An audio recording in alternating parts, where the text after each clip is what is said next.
Me turn it on mute. Maybe I need to come off mute first before I even say something, but please forgive me. Happy Wednesday, guys. We back in the basement once again, man, doing a show.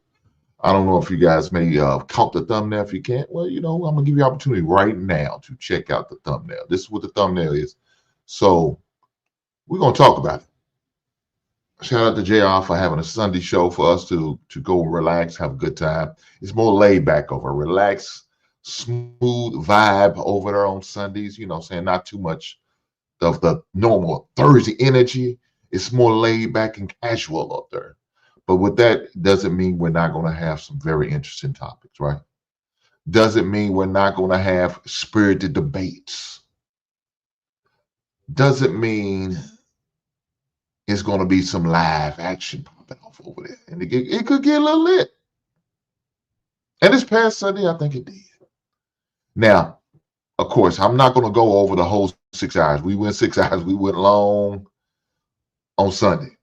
So I'm not going to go over the last 6 hours, the 6 hours, the whole 6 hours. But I do want to talk about really about the last couple of hours where some, things are being shared about certain things. And one of the panelists shared that they're not willing to work with a man. Well, I looked at it like this. That's their opinion. And they are very much entitled to having that opinion. I understand. But please believe me, it's conversation got to be had. Conversation has to be had. So I'm definitely want to talk about it. But before I jump right into that, there's a couple videos I want to talk about before I get over to the Lapeef-ing Sunday coverage and giving my thoughts more detail where I wasn't able to always get to share what I want to share. But fortunately for me, that's what I have my panel for. This is what I get the opportunity to share when I don't get to share. Certain individuals who didn't want to pass the mic. They said, I don't believe in passing the mic. I believe the mic is for me and me only. Shame on you. That's okay too. You just got to know what you're dealing with. You know what I'm saying? But that's why I come over here, so I can get the opportunity to share what I want to share my thoughts, share my views, share my POV. You know what I'm saying?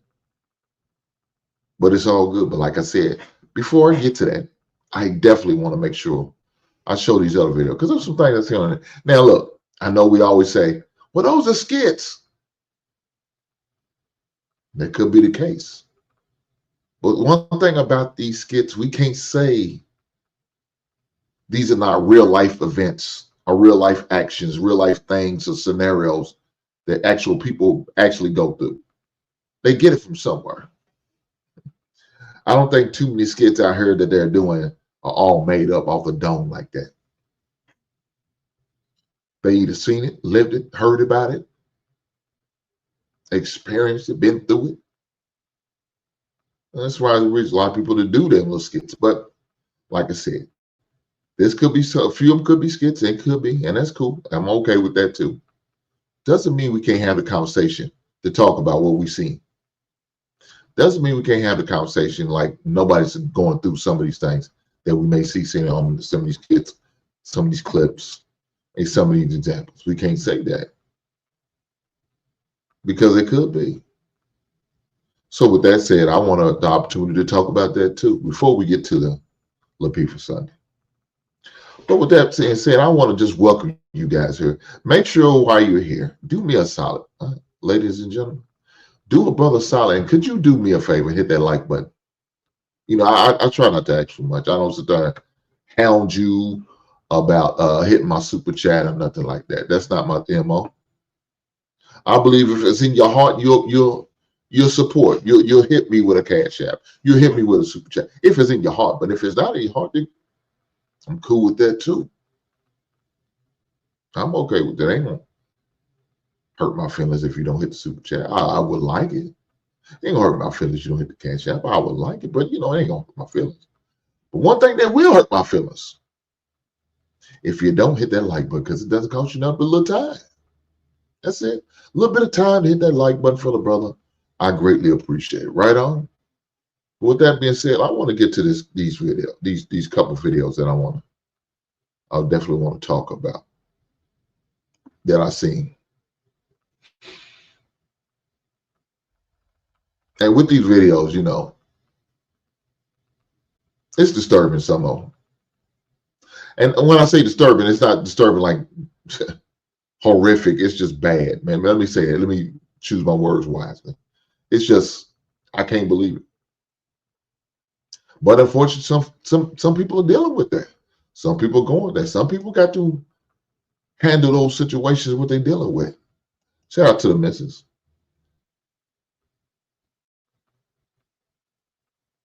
She said, like, comment, share, subscribe, donate via Cash App. I greatly appreciate that. But with some of these videos that I've seen, it's like, damn. Why do some people put up with that? Why do some people deal with that? Why do some people accept that? Why do people got to go through that? I don't understand. I just don't understand. But these are some people's lives. These are some people's scenarios. These are some things that these people are actually dealing with. And it's just unfortunate. It really is. But with that being said, before I go to the clip, let me make sure I do this on the front end, because maybe I'm just what I need to do, because if I don't, I end up forgetting. But I got to make sure I promote my album of the week as well as my funko or action figure of the week. So with that being said, let's go to it. Money in the Bible, money in the power. Hey. Money in the power.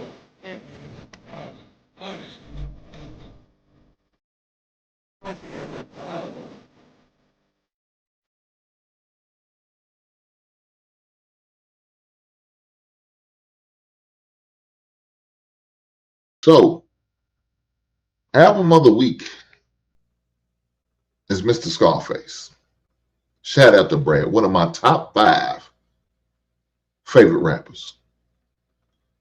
Funko Pop of the week is Tony Montana, aka Al Pacino, aka Scarface. Great movie, classic movie. I remember when I got this opportunity to see that movie. Now, I didn't get to go to the theater because it came out like 85, 86. So no, I wasn't able to go then because I was only like 10 years old. I would have to sneak in the theater, and I wasn't doing that then. And I did that more in my teenage years, when I was 13, when I was going to rated R movies, but I was supposed to be going to a rated PG 13 or rated PG movie or rated G movie. I wasn't doing that, sneaking in other movies at that age. But I do remember seeing it on VHS. Now, guys, I'm telling my age when I say that, but it is what it is. A classic movie. I love that movie. One of my favorite Funko Pops. I don't know if you can really tell. If you look at it, it's in a special glass casing where it's element proof, waterproof. You know what I'm saying? Also, it's a type of casing that doesn't allow sunspots to get on it. So if you depends on where you keep your Funko Pops in the house. You know what I'm saying? If it's directly sunlight on it, well, that won't be a problem with that casing that I got. Plus, it's magnetic, where if I turn it upside down, the top won't come off, right? So, that's one of those special cases. And them cases about $15 a piece. So it's not a cheap case, to say the less. But I had to make sure I had to make sure I got. So I got 2 of those cases like that. Because my other one that I have like at the special me is Bruce Lee. Big Bruce Lee fan. I don't know if you can notice in the back behind me, over by Rakim, I got 2 Bruce Lee. I got 1 statue and 1 action figure, and I also got a Funko Pop of Bruce Lee. I've seen another action figure of Bruce Lee, debating what I want to get, because they trying to price your brother out. But you know who's trying to help me purchase that? You know who's trying to help me purchase that? My man Kasim. My man Kasim said, I'm going to do what I can, Hank, to help you get that Bruce Lee action figure. So here's a little something to donate to the cause. Shout out to my man Kasim. Kasim's crazy here. He think he cool. He not as cool as me. But he up there. But he not as cool as me. But let me tell you about this brother. He's crazy as hell. Now, Kasim may not want me to talk about the story, but I guess, Kasim, let me ask you, do you mind if I tell a story when you was on Hamp Show, and this might be risky, when a man trying to come at you, and then not in a volatile way? Well, I don't know. I have to ask Kasim, do you feel like you was being violated by that man? Let me say this. If Kasim said no, I ain't going to talk about it. This ain't for me to tell you. But if Kasim okay with it, then we're going to have fun. Oh, shit. Kasim gave me these emojis. He laughed at me. Then they said, hell no, don't talk about that.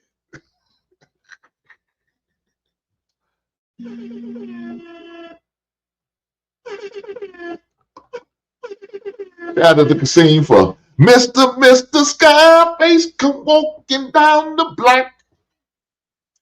Out jumped the fiend and steal all this rock.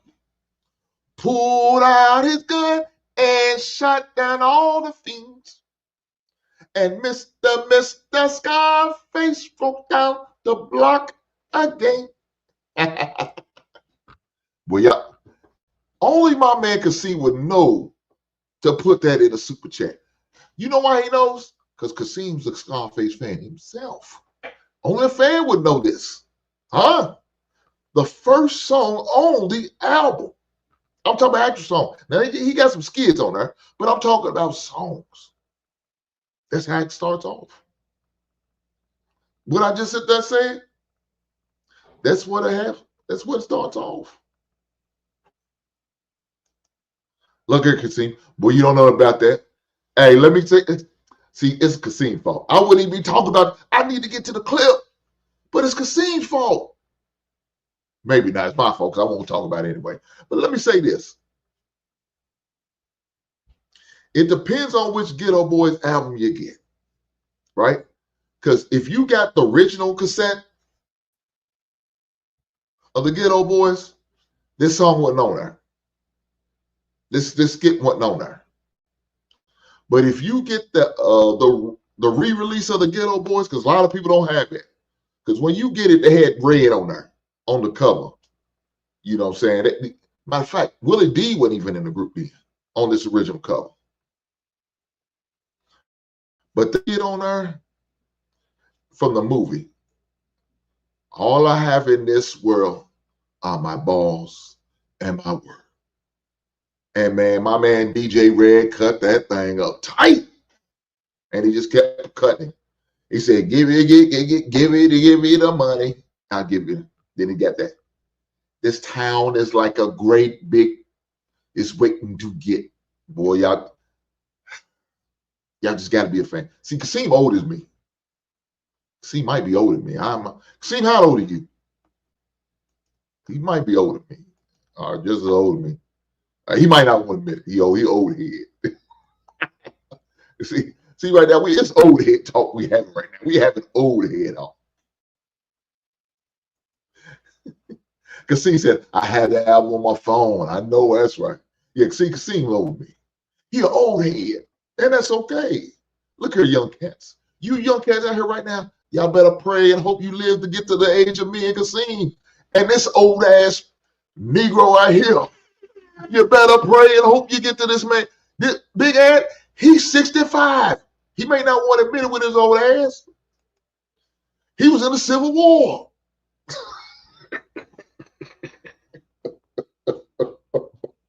Let me stop. Shout out to Big Ed 11 for the $10 super chat. Shout out to my man Kasim for the $20 super chat. Hey, shout out to both of these brothers. Big Ed 11 said, he said, I don't see action figures. All I see is a grown up with a bunch of toys. Go to hell. Go to hell right now, Big Ed. And don't you stop. Don't you get a goddamn bottle of water. You go straight to hell. Don't collect $200. You just go to hell. This Negro hurt. He said, I don't see no action figures.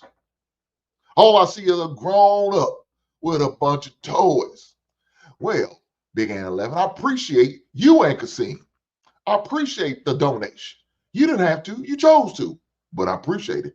Thank you, fellas. And Big Ant 11, thank you for your service with your old ass.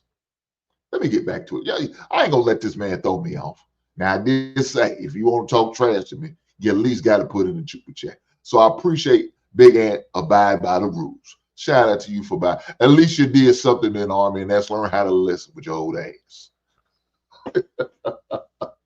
Cause see, don't laugh at this man. He ain't that goddamn funny. I promise you, he ain't that goddamn funny. And he said some crazy stuff on. And for the record, Big 811, I don't talk about no goddamn snow bunnies on every show. You need to stop this. You need to stop putting this narrative out here about me saying I talk about snow bunnies on every show. I seen that after I left. I did see that. I seen it when it was on live. You know, I had to get ready to go. I was on her all day, and you know, had to go love up on my wife. You know what I'm saying? Some dudes, they got it all. They can do it all day. Well, eventually I had to get off and go love up on my wife. She just cooked her husband a good Sunday meal. So I had to go up there and break bread. I was hungry. I needed some nourishment. My big ass needed some nourishment. I got to stay strong. You know what, stay strong? I needed my starch. I had to get my vegetables. I had to get my protein. I had to get all that. So my wife made sure I was right. So I had to go up and break bread with her. You understand? So I was gone, and this crazy old man gonna send a super chat talking about I always talk about snow bunnies. Let me say this. Speaking about snow bunnies, I had 2 snow bunnies in my life. I'm gonna say it again. I had 2. Damn, I gotta think about it. Yes. Well, let me say this. One was a half snow bunny because she was biracial. Does that count as a snow bunny? I don't think so, but some of y'all may feel like it did. So if you gonna count the biracial girl, I had 3 snow bunnies in my entire life. 2 was legitimate snow bunnies. The other was a half snow bunny. Now, look, let me say this. Back in the days, the sisters wasn't giving head. So I had to give me a snow bunny in order to experience it. Now, 2025, all them heifers are giving out head.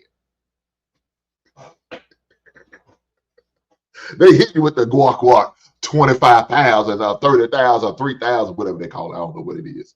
They hit it. But back in the 90s, at least that's what they were telling us. Y'all let me know. I don't know. I'm just saying. Man, I'm just saying.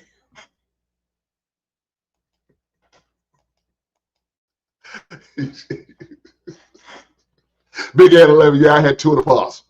I was out there playing spades with the snow bunnies.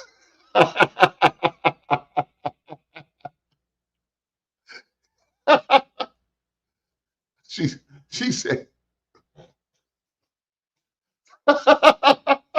she said, he said, fine. Your wife is watching. Don't forget that, sir. Spare the detail. Nobody heard that bullshit.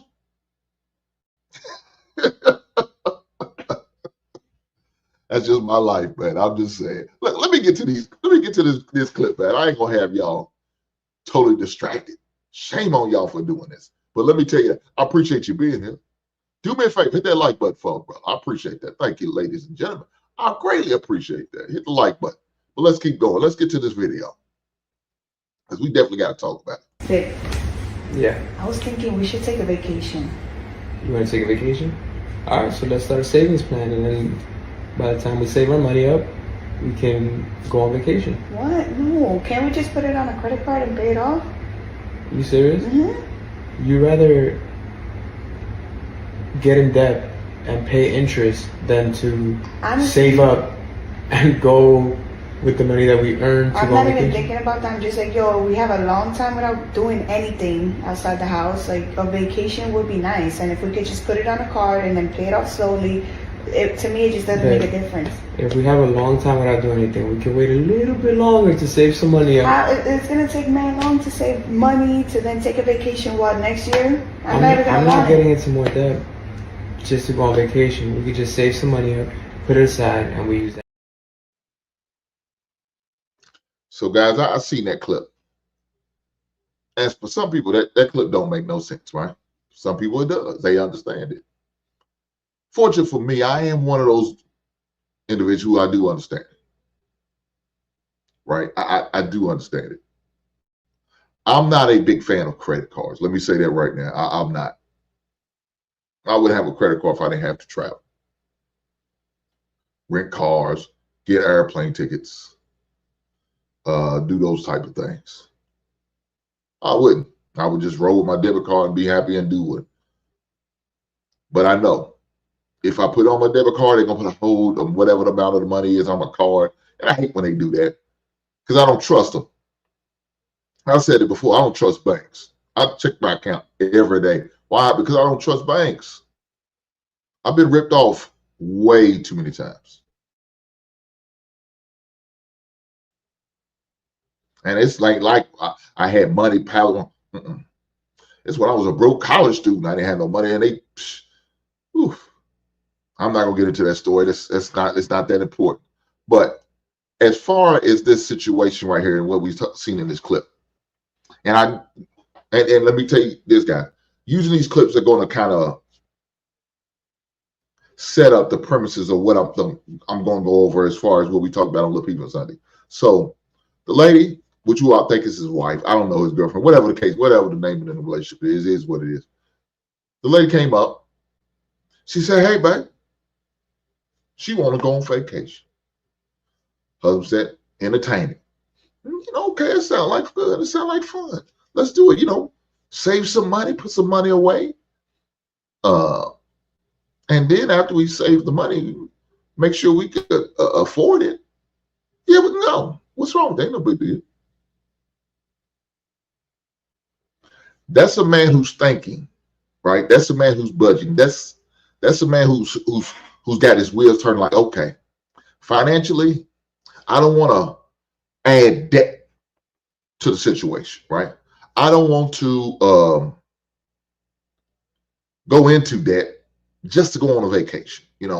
Yeah, I know it's not going to cost that much, maybe about $3,000 for, between, the two round trip plane tickets and maybe a 5-day stay in a hotel. Maybe not even including whatever restaurant we go to, right? But he's thinking about that, right? He's thinking like, okay, we can do it. You know what I'm saying? We can, I could save some money, we got some spare money we could spare, you know what I'm saying? Instead of putting so much in the investment, maybe put half of what we put in there to start, put it in an account to just start saving for going on vacation. So when this, whatever part of the season they decide to want to go, where they want to go in the summer or maybe in the winter. He's thinking like, okay, yeah, we could do it. You know what I'm saying? It may take a year, all year in order to save the money to go, then cool. Or it may take 2 years. I don't know, depending on their money situation. Regardless, the man is out there budgeting, right? He's thinking ahead. His wife's like, no, why we gotta do that? Why we gotta wait? When we could just get a card, open a whole credit card account.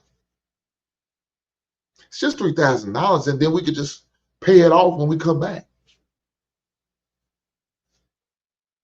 Okay, I mean that could work too. They can do that.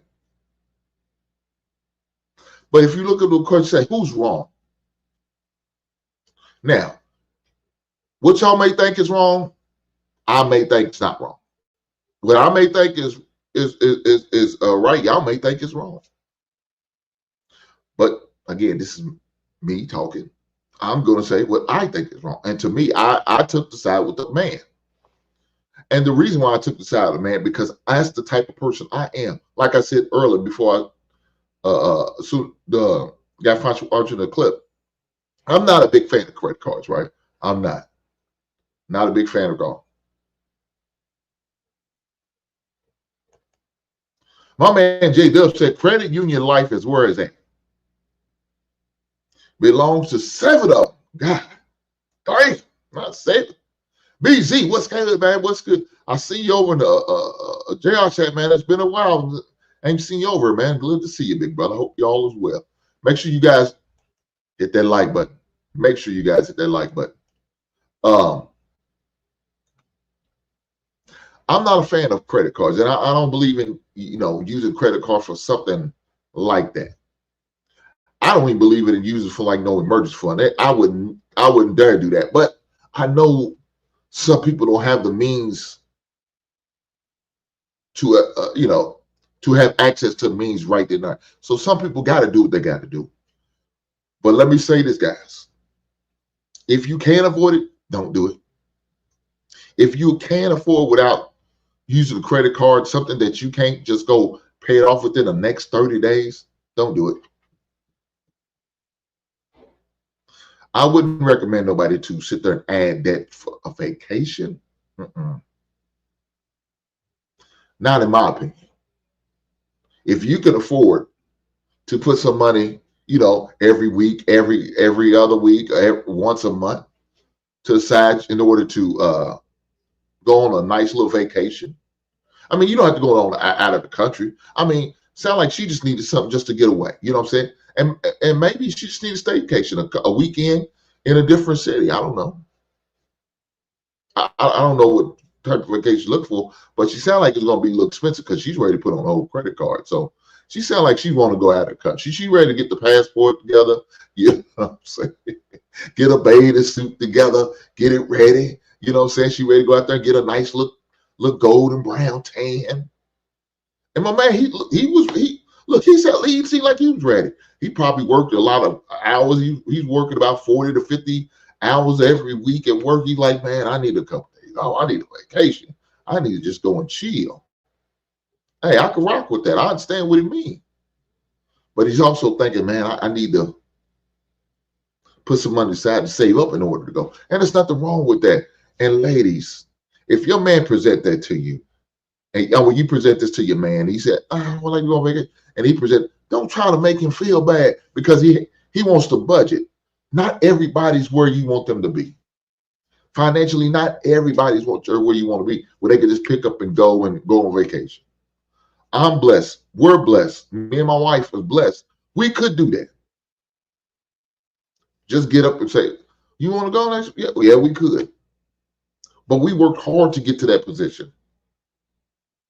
Some of these young cats don't have their blessings just yet. Their money ain't built up. Their accounts ain't built up. Their credit ain't maybe built up enough before that. They probably only got about a $2,000 to $3,000 credit limit. You know what I'm saying? So now they ready to max up the credit card, just go on a vacation for about 3 or 4 days. It may not be worth it to them. So they may say, hey, I'm going to work a couple of days over, pick up a couple weekends, and yeah, we can go. So looking at the question, actually was wrong. I think the lady was wrong. The wife was wrong. Because she kind of, looked at him like, oh, why can't we just put on the credit card? Baby girl, that's not what he want to do.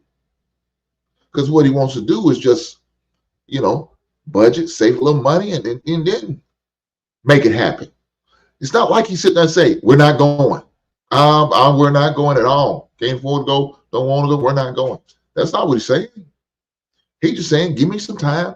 We're going to save us some money, and then we're going to head on out. I'm going to fly you out. That's what he's saying. Nothing wrong with that. Nothing wrong with that at all. Ladies, don't shame a man for doing that. Fellas, don't shame a woman for doing that. Why? Why would you do that? Because then at the end of the day, it lets you know their mindset, lets you know they're not willing to spend all the money if they don't have to, especially for something that they may deem that's not that important. Right? It's a luxury to go on vacation. Let's be honest. It is a luxury to go on vacation. Now, again, I'm showing y'all these videos. We go into these videos. We talk about these videos because some of these type of subjects came up on the Lapeef-ing Sunday. And we're going to get to that here shortly. I promise you we are. But I just want to go through some of these clips that I'm showing and just have the conversation. And hey, look, I appreciate some feedback from you guys. Let me know what y'all guys think. Am I off on this? I could be wrong. You know what I'm saying? I don't mind admitting I'm wrong. I'll be wrong. You say, hey, you crazy. You cheap as hell. I can accept all that. Now, if you're going to talk bad about me, you're going to call me cheap, put it in the damn super chat. Call me cheap in a super chat. I can accept that. It is what it is.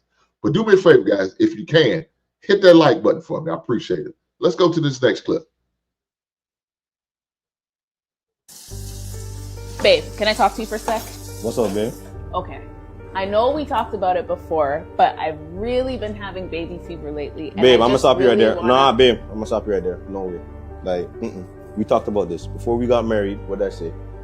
You don't even gotta tell me what I say. I'll tell you what I said. I said, if you want a child, I'm not the person for you. I already told you, I have 3 kids already. I got my son, I got my 2 girls, my baby moms, and that's it. Like, I don't want any more kids, not with you, not with nobody. So don't come to me with those thoughts, because you know what it is already. And you're gonna irritate me. Like, I see you plotting. You're trying to piss me off. Listen, like, I'm trying to tell you we had a good day. I'm having baby fever. I don't care if you're having baby fever. We've been together for 10 years. That's your problem. And we should be able to have a family together. Yo, when we got together, what was the deal? Like, but that was there over was 10 no years kids in the ago. picture. It doesn't matter. That's on you. Change, That's people on you. change. I would love to have a family. I don't care about people changing. That's too bad, fam. Like, it's not happening. I'm never having a baby with you. I'm never having a baby with no other woman. That's it. I got my kids. I got my baby mom. I'm your wife. Stop talking about your baby mom. If you're my wife, if you're my life, it doesn't matter. I'm not having you to you. Period. We're not having kids. Okay. Like, it is what it is. Okay. Like, watch when I stop taking this birth control. We gonna see who's gonna have a baby. Stop taking the birth control and we'll see who's who. We'll see who's who.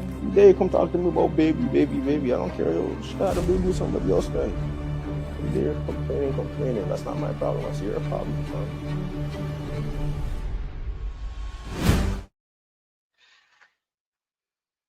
Now, guys, I know. I was just scared. It's a skit, okay? Both of them were scared. Doesn't mean these not real life problems or real life issues or real life situations. We can't say that. We can't say that at all. So, now, in my opinion, it's kind of hard to say which was wrong. But I'm gonna say both of them was wrong. But and this is why. I'm gonna say where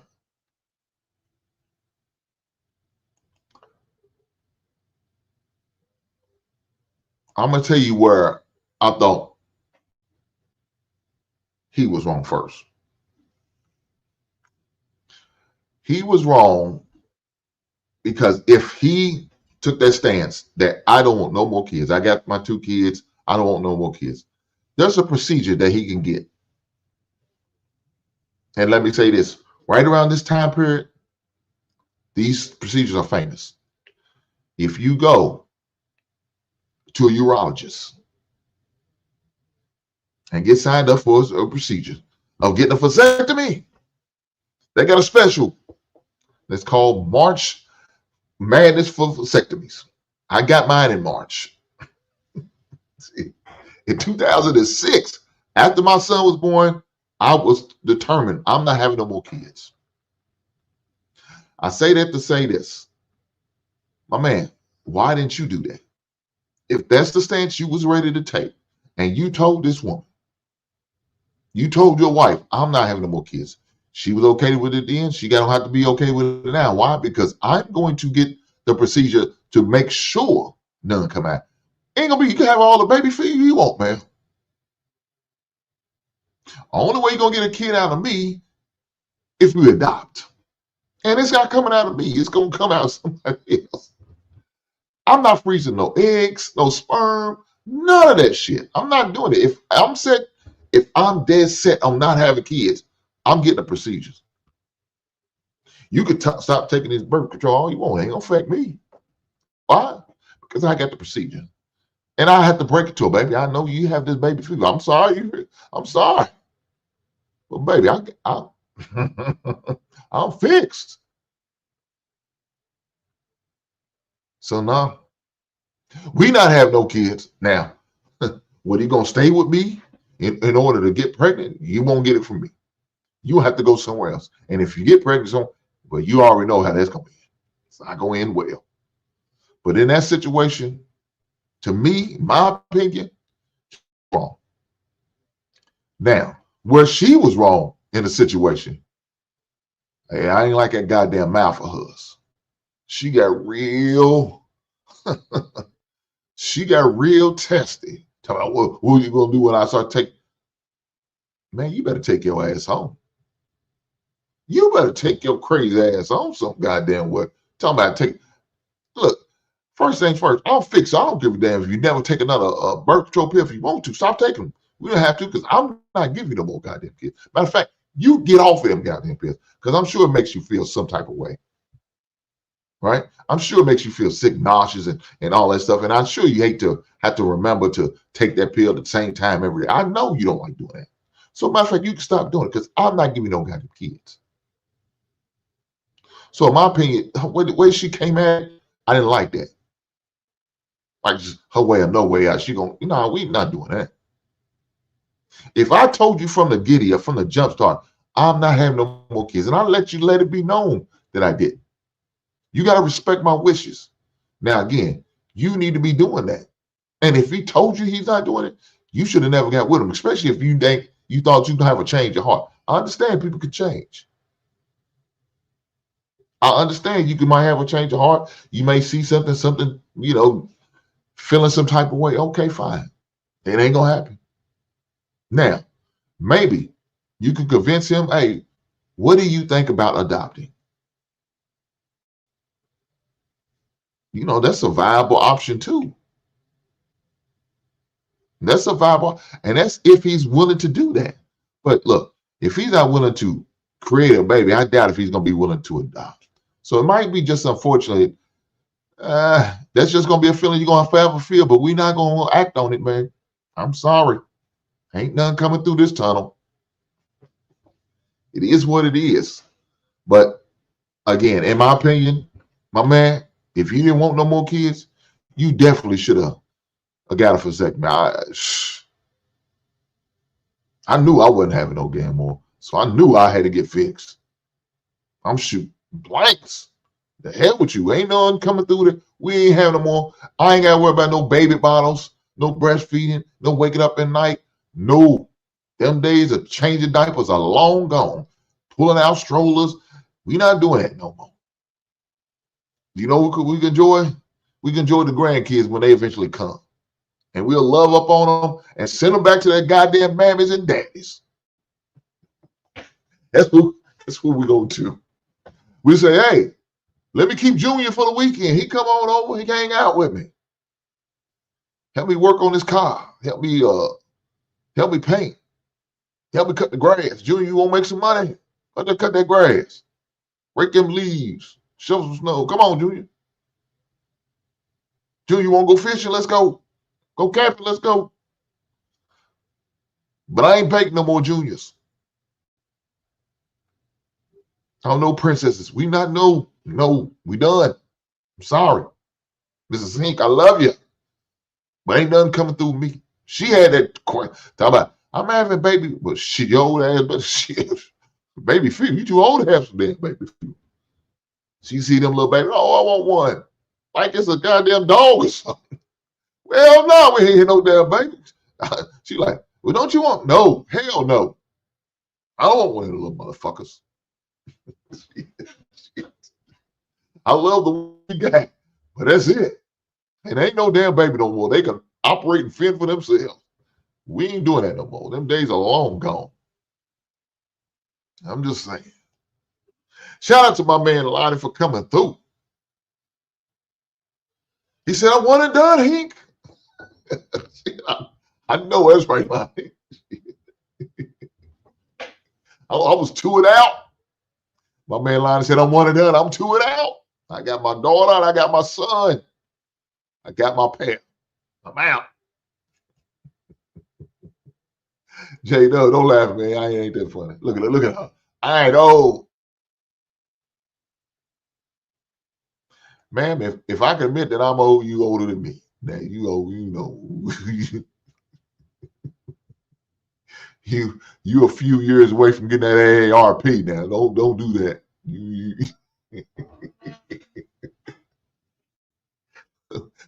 We knocking on the door of Social Security checks.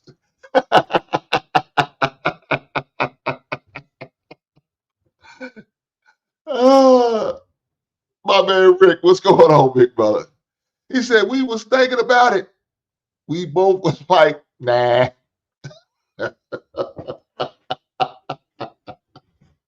Rick said, I'm out of the baby making business. I don't mind putting the practice in. But that's about all I'm going to do is practice. We ain't going to get involved in the game. We ain't ready for the live actions. Rick, I know I ain't. Shit, I'm tapped out. She talking crazy. I'm not. I'm young and vibrant. You better look again, sir.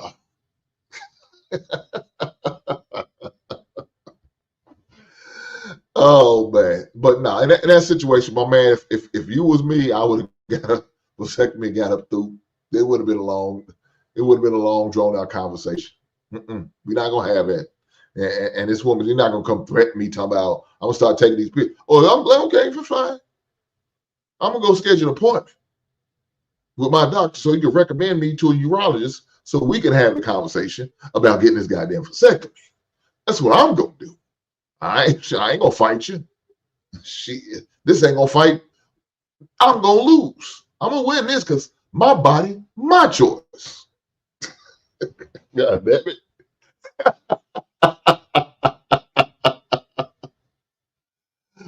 Lonnie said, my daughter has 7 kids. I'm good. God damn. 7. Woo. Hey, Lonnie gonna have hell for Christmas, boy. You gotta remember all 7 of them babies' names. Get them Christmas gifts together, Lonnie. They coming over. You better get Lonnie, you better get 2 turkeys.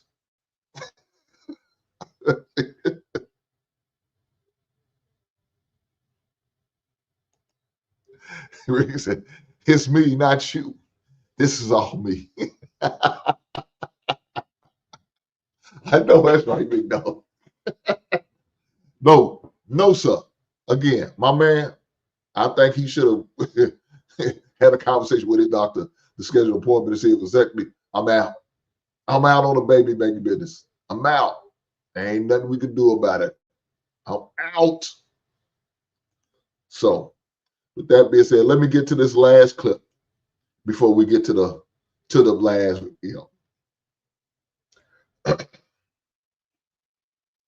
You ready? I forgot my wallet. You might have to use your card. Oh no, baby! We're gonna have to turn back around and go back to the house. For what? I only wanted to come because I thought we was using your money. I'm not laughing. I'm like dead serious. Yes, I know I got my own money, but it's better when I don't spend my own money and I spend your money. So we gonna have to make a U-turn. No, I work hard for my money. Just like you work hard for your money to spend it, so spend your own money. Listen, I'm finna explain it to you. Your money is my money. My money is not your money, okay? Get your wallet. I'm not spending my own money in Target. That's for you. I thought you were gonna take care of it, babe. Yeah, I was gonna take care of it, but I left my wallet at the house. Okay, baby. Are you sure? Baby, it's okay. Do you mind pay this for me, please? I forgot my wallet. Sure, baby, just put it in the car. Why are you even asking? Oh, I have to ask you, babe. What? Baby, you don't have to ask me.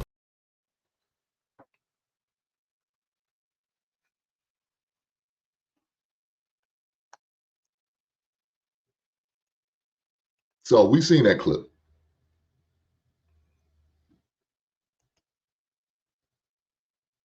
J-Dub said, wow. That's some cat's reality, man. It's unfortunate. It's just what it is, though. It's some cat's reality. That's some cat's reality, man. Do me a favor, before I have this conversation, hit that like button for me. I appreciate it. That situation right there, when the young lady said, oh, wow, yeah, we need to turn around and go get your wallet. She said that it's better when I spend your money. Yeah, I got money of my own. But you know the saying, my money is my money, your money is my money.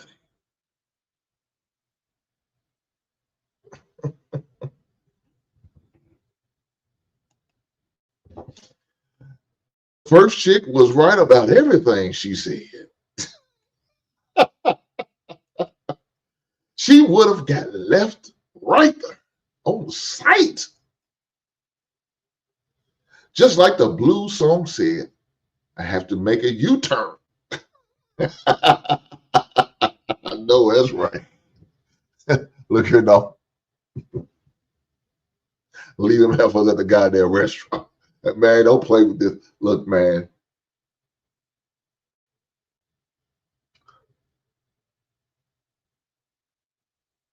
If the woman I'm dating, I'm seeing, was talking like this,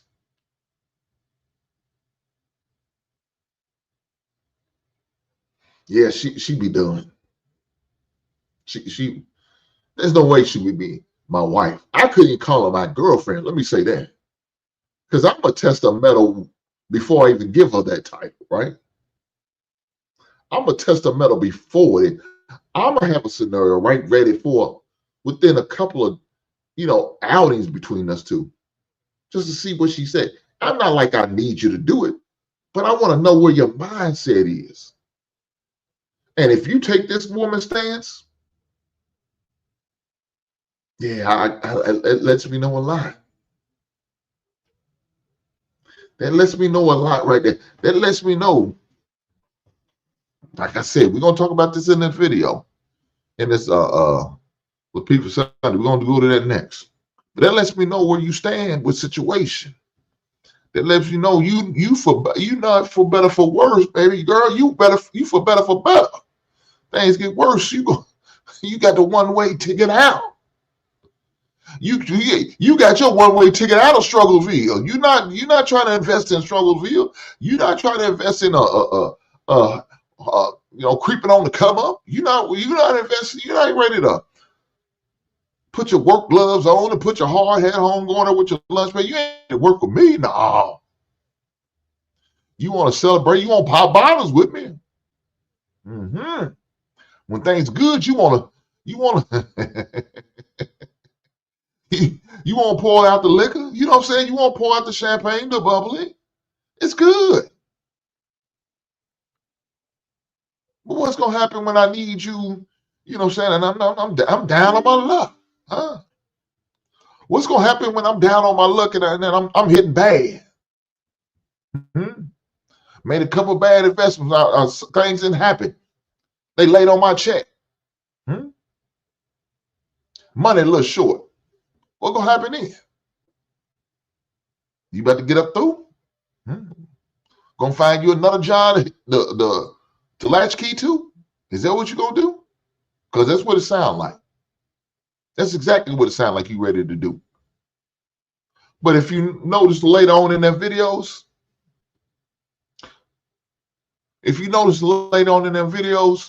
how these other young ladies handle the situation, they was ready to accommodate their man.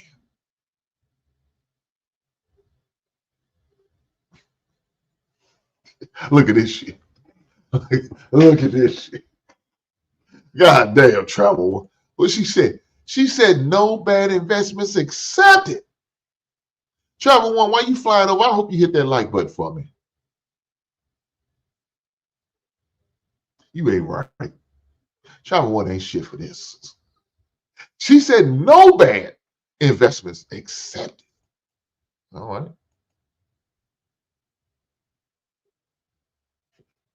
Rick said if that's his wife, he already too late.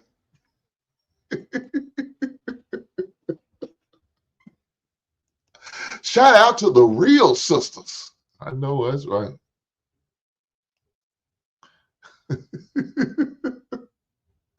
Lonnie says she sounds like a liability. Sounds like it. No, Lonnie. She's full-fledged. He is a liability. She's a walking headache. Let me say this.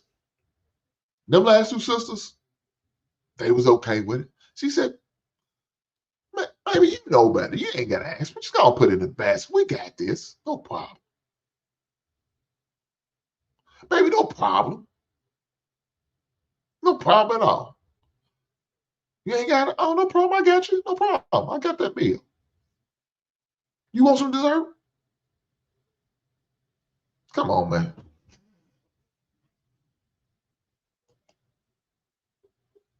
Wouldn't get far. The Game featuring Kanye West, 2006. The reason I want to show these videos, I wanted to display these videos and share these videos with y'all, because it's going to set up for, like I said, what we talked about and what we're going to see on the Lapeef-ing Sunday show. And some of the things that was said, the store with the baskets are closed. The store with the baskets are closed. They might have been at Target. Travel, what do you mean?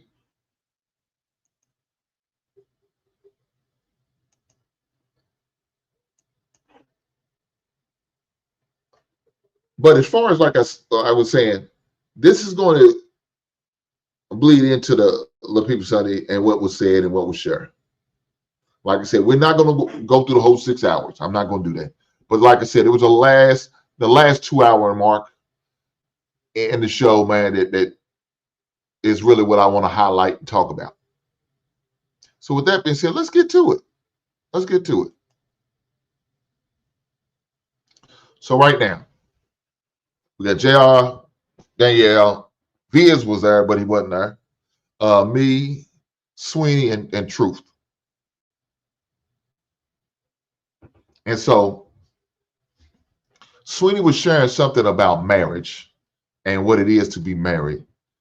And that's when I go into explaining to Sweeney that some people just don't know. They just don't know about the challenges it is to be married. But with that being said, let's let the video play and go from there. In a relationship. But what I was going to say to Sweeney about what he was saying about most people know marriage, not Sweeney, they don't. They don't realize how hard marriage and how much sacrifice you have to have or to be in a relationship or in a marriage. Most people don't know that. They don't know you have to work every day. They don't know you have to have a lot of grace for your significant other. They don't understand that. They can't fathom that. They don't believe in forgiveness. Because there's going to be some things that happen in a relationship that you have to forgive your person about. And most people are not willing to do that. So no, they don't really know how hard it is to be in marriage and how much sacrifice that you have to deal and have to give to the person you're with. You don't understand that. Oh, no, let me tell you. The reason why is because they're not even willing to do one part. I push that on the regular. They not even, most of them say, we're not even willing to do 50-50. See, that's a part of the sacrifice I'm talking about. Not everybody's going to be a six-figure dude. They're not. They're not willing to accept that. They're not willing to build with a man. So if your person's not willing to build with you, what makes you think you're ready for marriage? You're not. There's going to be some peaks and some valleys in that marriage. How are you going to handle those? So they don't understand. They're not ready. No, that's all. But what about me? Hold on, Daniel. I was gonna say, I agree with you. They're not willing to do those things, but they definitely know you have to do it. They just refuse to because they don't want to do it. That's why I said that they know about it. That's why they're not doing it. They know exactly what it takes to be married. They just don't want to do it. That's like they know.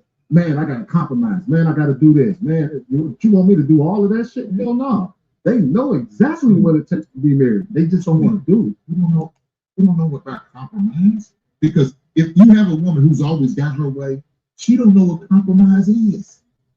If a woman always got her way, she has no idea what compromise is because she always got her way. I don't know compromise when you always get what you want. If Truth had this woman and he's always giving her what he wants, he breaks up with her now and moves on to Biz. And Biz like, all of a sudden she's hearing no. Oh, what you mean no? Well, she's not used to hearing no because Truth didn't tell her no. Her father didn't tell her no. Maybe her other boyfriends, all of a sudden this man is starting to tell her no. She has no idea about that. I think there's a missing translation of what I'm trying to say. What I'm saying is they know the dictionary definition of marriage. They know exactly what it takes. They know with marriage comes compromise. They know with marriage comes that one pipe. They know with marriage comes all of these things. And what they're saying is, I'm not gonna do that. So they know exactly what it takes to be in a marriage. They just refuse to do it because my buddy Travel once said, this is not true. This is not true, Hank. Hank, you know this not true. Women do want to get married. Come on now. You're exaggerating. You're being extra. You're doing too goddamn much, Hank. Shame on you. This man, the men need to pick the right wife. And if you don't know how to pick the right wife, well, then that's on you. I'm ad-lib a little bit, but that's what it sounded like she would be If true everyone was saying this, that's probably what she really would be saying. I don't know what you're talking about. You sound crazy. Show yellow ass.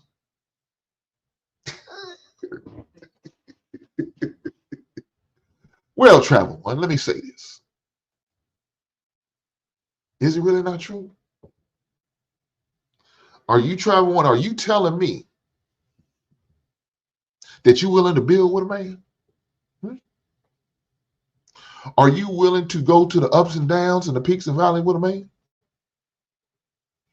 Because like I said in that clip, you got to be ready to put some work in. Things are not going to always go your way. You're going to hear a lot more no's than you are yeses. There's going to be some peaks and valleys. There's going to be some challenging, trying times. You're going to be tempted. The world's going to tempt you. The things in life are going to tempt you. Things you may see or hear about, they're going to tempt you. Are you going to be able to be strong and hold steadfast? Because guess what? That time when you're being tempted, you're also going to be challenged. Why? Because your husband may have done something that morning. He didn't do something that you expected or wanted him to do. Maybe he forgot to give you a kiss on your cheek before he left. Maybe he forgot he didn't tell you how beautiful you was. And when you got to work looking all good, travel one, your guy in the next cubicle said, hey, travel, you shoot, girl, you wearing that dress. You looking mighty fine. You know, I was thinking about going to get some lunch. You want some? You want to go down to this little cafe down the street? Ain't but about a block away. We go walk and, you know what I'm saying, walk down there and have a good time. All the while you looking at that wedding ring and you thinking to yourself, I'm tired of Tony. Tony getting on my goddamn nerves. I wore this nice dress, the dress he bought me. You know what I'm saying? It's my favorite color, but he bought it for me because he said how good I looked in it.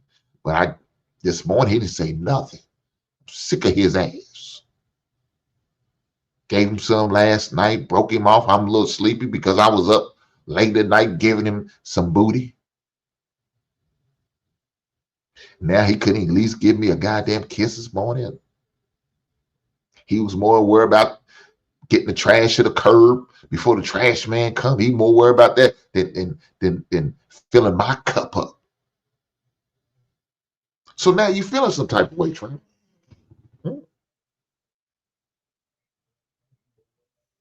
I'm just saying.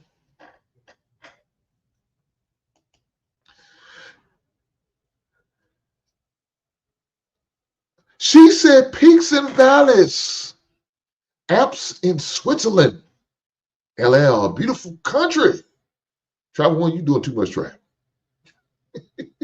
I'll just say.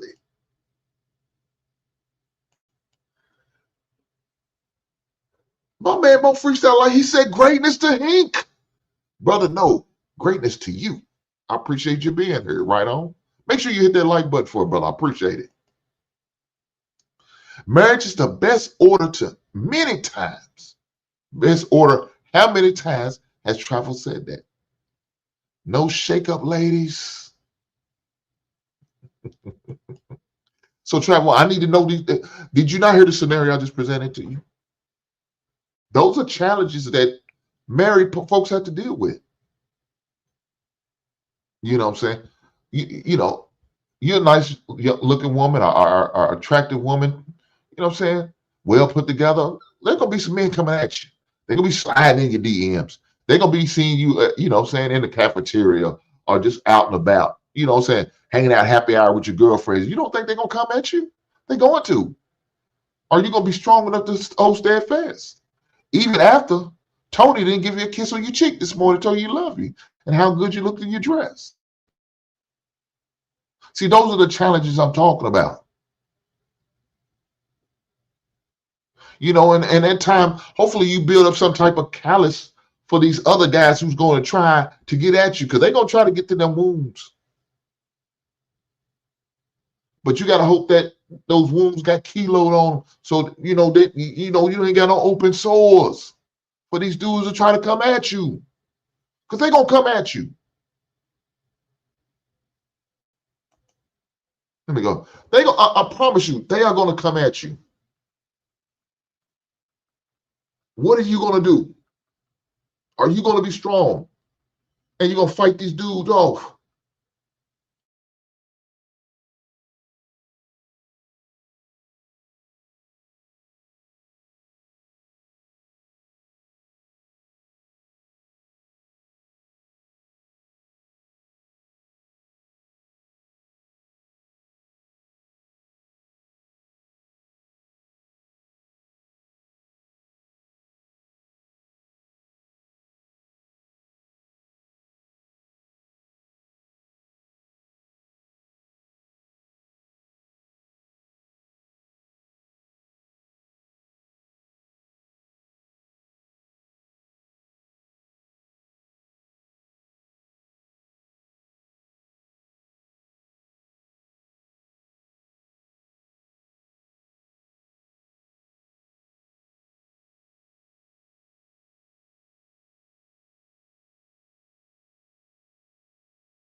Guys, I apologize about that. I don't know what happened.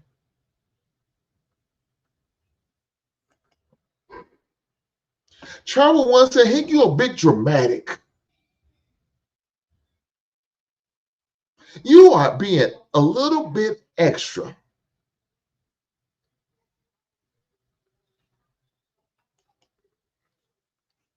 Guess what? Travel One's favorite word is, it starts with the N. I don't know what you mean by that, Travel One. What are you trying to say? Marriage is also blissful, Hink. You have a blissful young marriage. You have bliss in your marriage. Mrs. Hink is...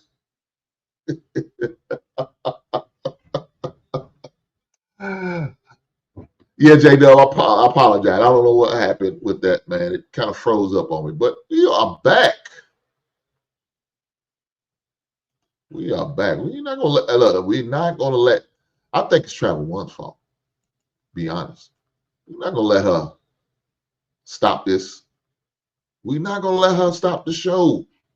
Shame on you, Travel One, for trying to stop the show with this outlandish question and crazy comments. Let's keep going. Because they don't want to do it. So I think we're just talking about, we're just looking at it from a different standpoint. I believe that people know exactly what marriage is. That's why they're not doing it. They know exactly, they know how hard it can be. They know exactly, like, you know what I mean? It's almost like a person that knows the SAT is a hard test that you have to take and you need to do it to go to college. And they say, man, I know I got to take these SATs to get into college. I know what it takes to get into college, but I don't want to do that shit. So I'd rather go out here and work at McDonald's instead. It's a lot easier for me to do that than to go to college. You get what I'm saying here? But what do y'all know? Do y'all know that you're supposed to be financially sound and not require a woman to have a hammer to come build with you on your dreams and expectations? You should have everything figured out as far as your age. Here we go, guys. My buddy. She ain't let me down all show. I promise you, ain't. She's living up to her name. Full of shit, Danielle.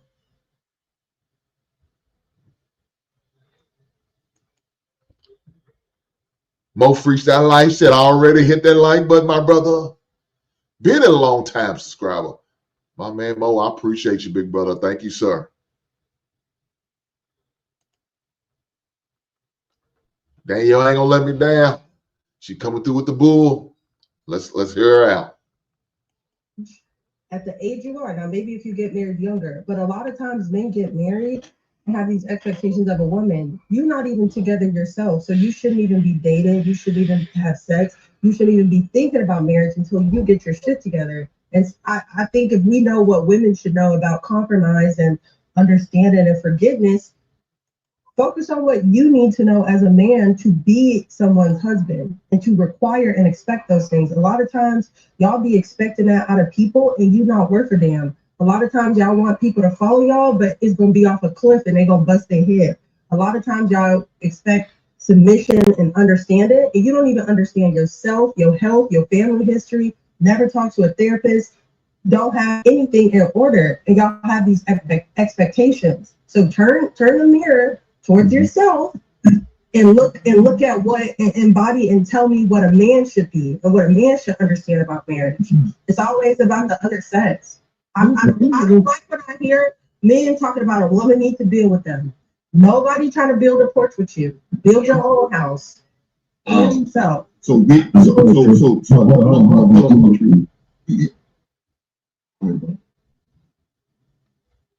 I'm just not, I hate that. Come build with me. Build with your business partners and your coworkers and your colleagues. Stop trying to make women be men.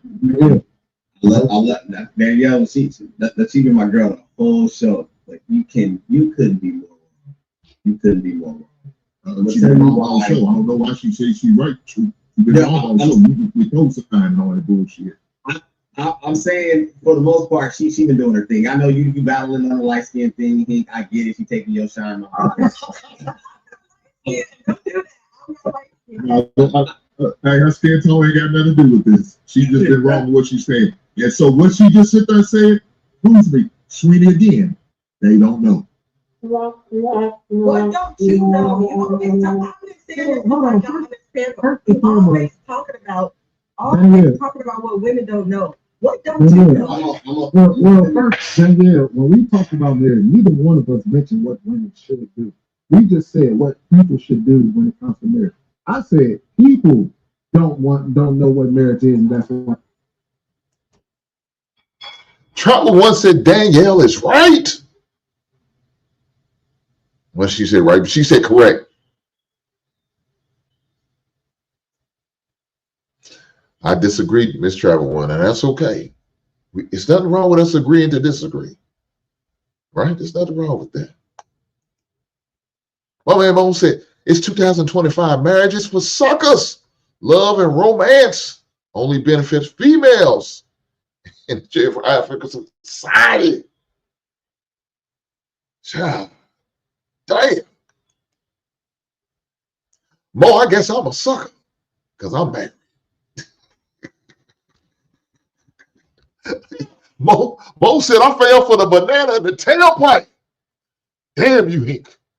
What did she do to you? She poisoned me, Mo. She hit me with that pill.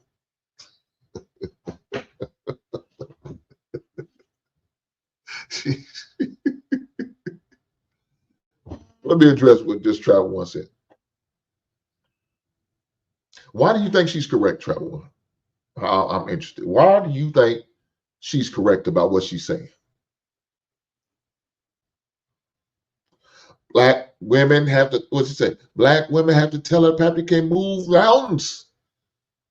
This is what black men seem to think. Well, black women are the prize, yet the feminine beginnings.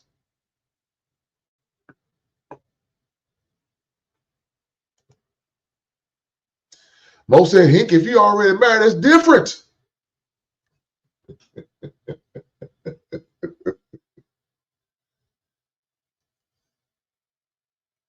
You met her before the clan. You met her before the clown world. I'm talking to about the Gen Zs. Damn, Mo.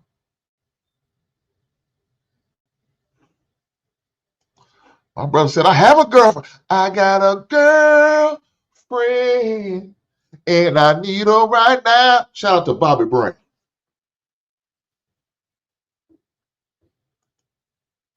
My man Mo said, but we are Gen X. And it's been dating before backward world. I'm speaking about the new girls and boys out here.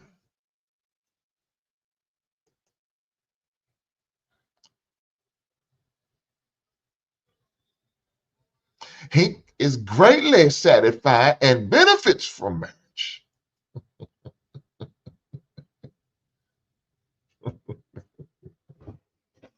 Let that young man be. Let Mo live his life. If Mo, that's the way Mo feel, who am I to tell Mo any different? Mo feel like it may not be worth it because of the mindset of some of these ladies. Look here. Listen to Danielle is the mindset Mo is talking about. Listen to the read what Trevor One is read, saying Danielle's correct.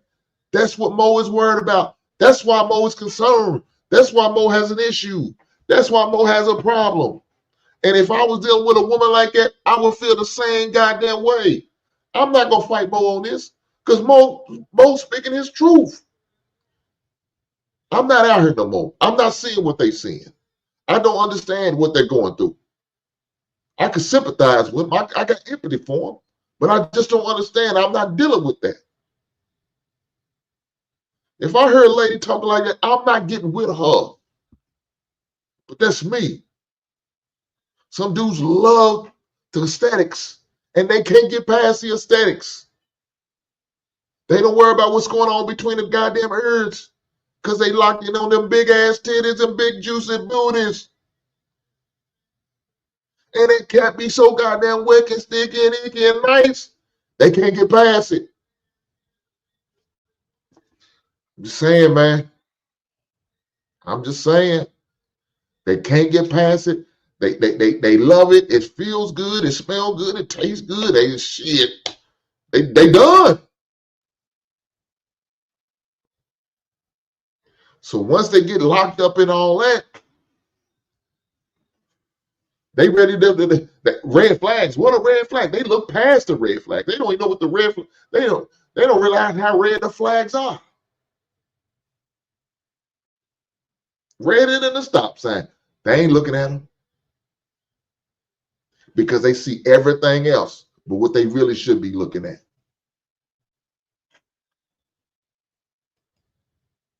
Travel One says, because men do look at you, at your needs first, and not the women might want.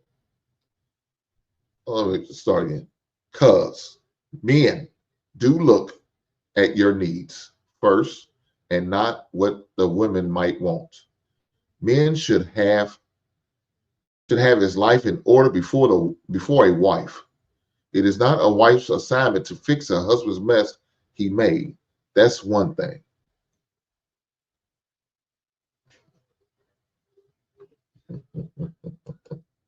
J Dub, don't laugh at her. She's not that goddamn funny. She's crazy. Travel One crazy. I enjoy it. I appreciate her questions, but she's crazy. Mo says, my first sweetheart died from cancer. God damn, I'm sorry to hear that, my brother. Whew, that's rough. My prayers go out to you, man. I couldn't imagine. Cancer. But if she didn't die, I would have married her. But that's a rare exception. And that's not everyone's journey. I missed the window of opportunity. So now, just content. I think he's saying now he's just content. Okay. With my girlfriend. True Travel One is correct about that. As a man, to be a leader, we have to be on one. Let me say this. Travel One.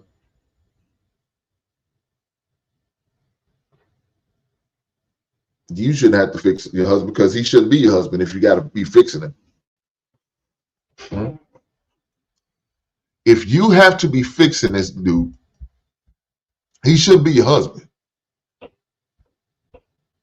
Once he starts showing signs of him not doing what he needs to do, you shouldn't even be with him. He shouldn't. Now, if he's showing signs of improvement, getting better, working on himself, okay, wait it out. See what happens. But if he's showing signs that he want to be stuck in that same rut, don't waste your time, ladies. Don't waste your time. Let's keep going.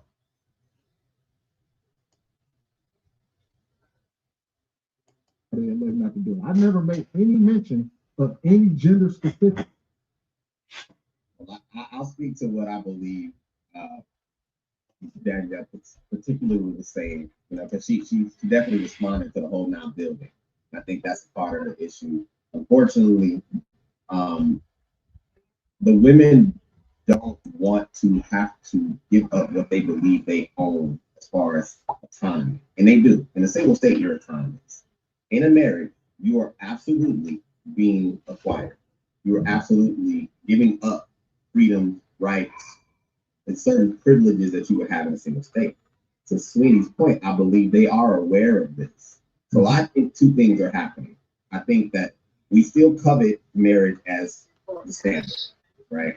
If you get here, this is respect. Because dating is not respected in our community. In most communities, it's not. But we also, on the same token, want to say, well, we know the weight, so I'm going to raise my standards so high to where now that because these men are not meeting this standard, then therefore I don't have to participate in this exchange. And the reality is, in our community specifically, marriage was never a one-on-one thing. Marriage was always a community thing. The reason why you don't see people getting married in our community overwhelmingly is because there is no community. The reason why mid-century we were married at a higher rate was because we understood that this is an exchange of families. But most of us don't have families. Most of us don't even talk to our relatives now. So to push marriage, I think to Danielle's point, currently probably would be a little dangerous if you're talking about us specifically. What would this man be getting? And then what maybe would that young lady be getting? I wouldn't say it's one dimensional. I would say that it supersedes the two individuals.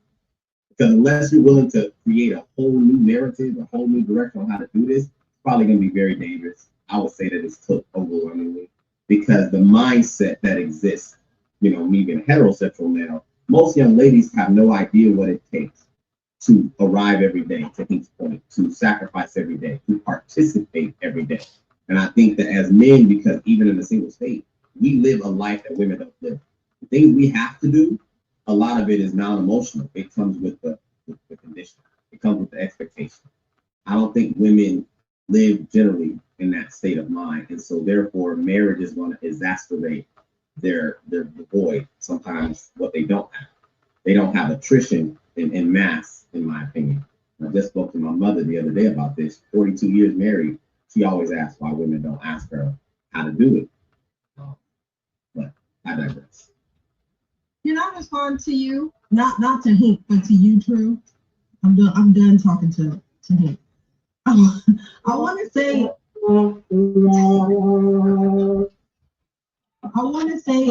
I'm glad that you can understand where I'm coming from and disagree, but to the point that we agree on is that there's a difference in generations on assuming that people understand what marriage is, just because maybe they might know the qualifications. You don't know how to be married. As somebody who has been married, in my experience, I was the first person who had bought a house in my family, right? So how could I go talk to my family about home ownership? And like a lot of things that I went through in marriage, my family didn't have an understanding about that. And I would have to be the one to take those opportunities to learn and be able to teach my children. But I think the issue is men know what a woman's supposed to do and women know what they think a man's supposed to do, but nobody understands their role in it and how they play it. I don't have an issue with me offering guidance or allowing my man to come talk to me and speak to me and we put an idea together. When I hear the word build, you really you need somebody in the trenches with you hustling. And to me, what I understand a man to be based off my father, you're supposed to be in the trenches by yourself or with your war partners and with your business partners and your colleagues in your community as men building that. And then once you feel stable, you add a woman to it. Stop adding women to your struggle and judging their worth based on if they're going to deal with it or not. Let me speak to that because I like what you said. Words extremely important. You identify struggle. And building is not necessarily meaning that you're coming into a place of destitute with this man. Building is the fact that, young lady, in order for us to nurture a relationship, there are things that I'm going to require of you at this level. It may not be financial. It may be your perspective. It may be your level of tolerance. It may be your lack of patience. So to build requires you to now be participate. If I'm saying I'm going to swing the hammer, hand me the nail. And it doesn't always have to be financial. For some odd reason, we drive this narrative that when a man says you need to build, you automatically got to come in and do as much work. No, you need to figure out what he means by that, and don't be so defensive. Which is why I agree with you. That's why I said when I hear build, like I think these words. So why don't you ever add it? Why don't you just ask the man who uses the word? I do. First of all, I said I was talking the truth, but I was saying I agree. I was acknowledging, hey, you think I'm not. I said I want to talk to him, but true. I was acknowledging by saying I hear as letting you know like that is something to do with me and my interpretation and perspective of that. So I appreciate you for elaborating. But that's the reason I go hard on that, because my experience as a woman, because y'all are all heterosexual here, so as a woman dating men, my experience has been with those men, not all men, that's the expectation. Like you need someone to help you get out of the situation you're in. Whereas like not having focus, I'm not talking about all men. I'm being specific here. Whereas you need somebody to help you get out your mess. So, you might be a homosexual and live with that woman and pretend like you like her. You might talk back to a woman that got kids and about to get her tax. I'm just talking about like delinquent situations, and it's like, that's why there's that defensiveness to your point, True, is because there's no trust and you feel like you have to protect yourself. Right. So the thing is, Travel Wayne, you gonna sit there and say, I'm being dramatic. Did you hear what this woman say? Talking about get with a woman just because her taxes about to come in. What the shit is this? Talking about homosexual. Are those the type of men you like, ma'am? Are those the type of men that turn you on and get your loins burning? Are those the type of men that you want to call your husband one day? Are those the type of men that you want to bless you with your last name? That shows your lack of character and judgment. That shows your moral is on some bullshit. You have no standards. If those are the type of men that you're looking at and are interested in. But I guess she's not being overly dramatic though, right, Travel One? But I am. No. Most women who are looking for husbands, who are looking to be married, and looking to be with somebody, whether it's just girlfriend, boyfriend, or just a relationship or whatever, serious relationship, whatever, they're not looking for the type of man she's talking about. A dude just want to sit on the couch, play video games all day and do nothing and watch his woman to go out there struggle and sweat and blood and tears all day while he's sitting home on his ass. I don't think these women are looking for those type men. Not the majority. Now, you may have some women that are willing to settle with those type of dudes because they feel like they can't do no better. I don't know. And if that's what they settle for, shame on them. Hopefully they learn their lesson and get out fast. But if they so happen to mess around and get pregnant by these clowns, whose fault is that? Huh? You knew the dude wasn't no damn good. He didn't have no damn steady job. He living paycheck to paycheck. You know what I'm saying? He just glad to get the update on the new Madden, on the 2K. It's crazy, man. My man Jay does said low-hanging fruit mindset behavior. I know that's right. Black men homosexuals is a real thing, and it's a problem. It's a real thing for those who are accepting of it. It's a real thing if those who are looking for it. Majority of men are like that. Come on now, Travel. Don't do that, man. You're better than that. Let's keep going. Nobody's saying that we're talking about men who want to use marriage as a way to get out of a destitute situation by riding the coattails of a woman. Nobody's saying that. And if there is a dude out there who does do that or is expecting that, I think any man on this panel would say that's a foul way to go about marriage. At least on this panel. When we say build, marriage takes a lifetime. Everything isn't built overnight. Everything is like, as a matter of fact, as you go through life, it's a series of adding and building and taking away and putting in throughout life. So I would tell you, if you ever hear a man say build with the man, I would ask you to ask that man, what does he mean by that, before you assume what he means by that. No, I'm gonna rip my ears off. I don't want to hear it. But then, all right, let me ask you this. All right, so how long were you married? Almost 6 years. So you were married for 6 years. Lord Jesus. So you were married for 6 years. Yeah. How long were y'all together before you got married? Less than a year. Y'all was together less than a year, and for 6 years y'all were married. Yeah. Did y'all build within that marriage? Yeah. Did y'all put in some work and get and acquire the things? To True's definition, build, yes. If we're gonna use that as a baseline, yes.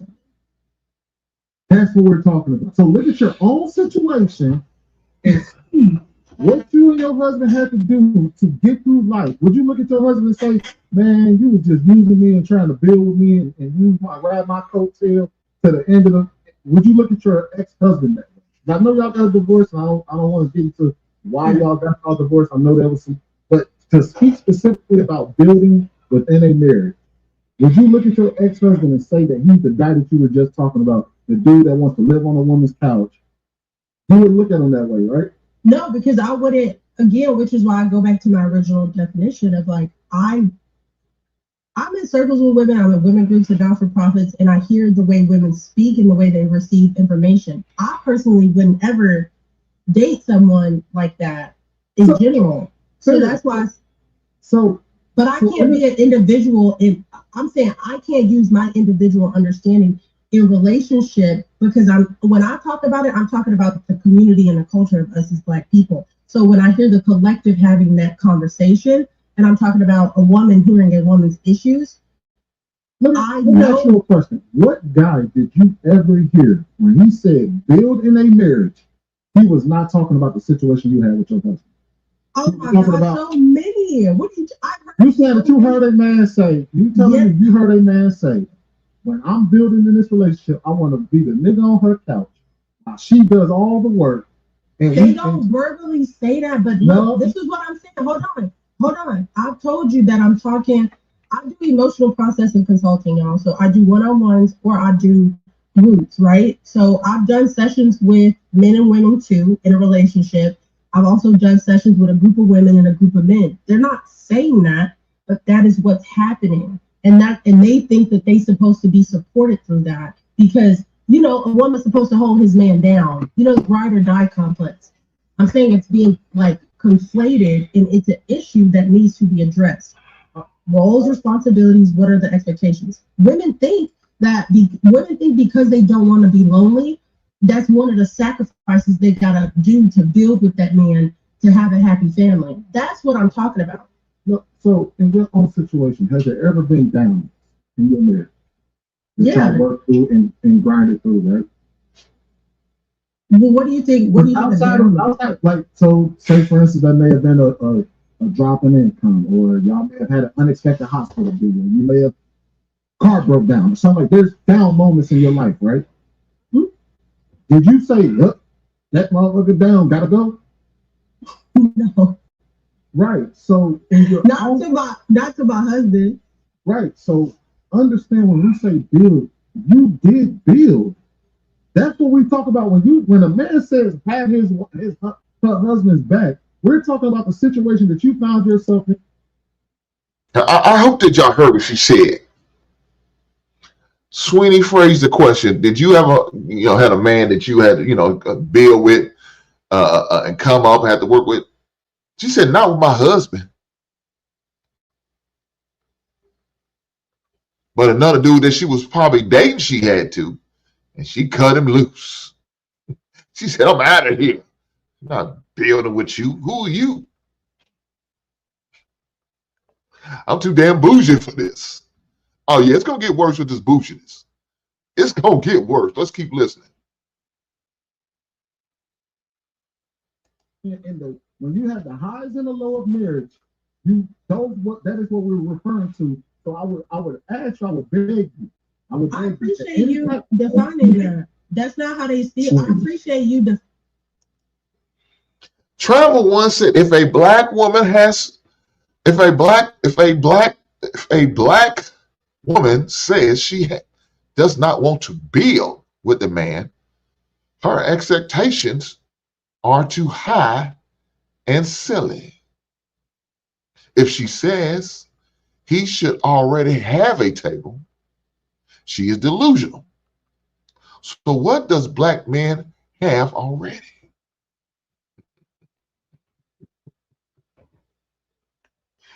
Well, Travel One, depends on the age of the man you talking about. Now,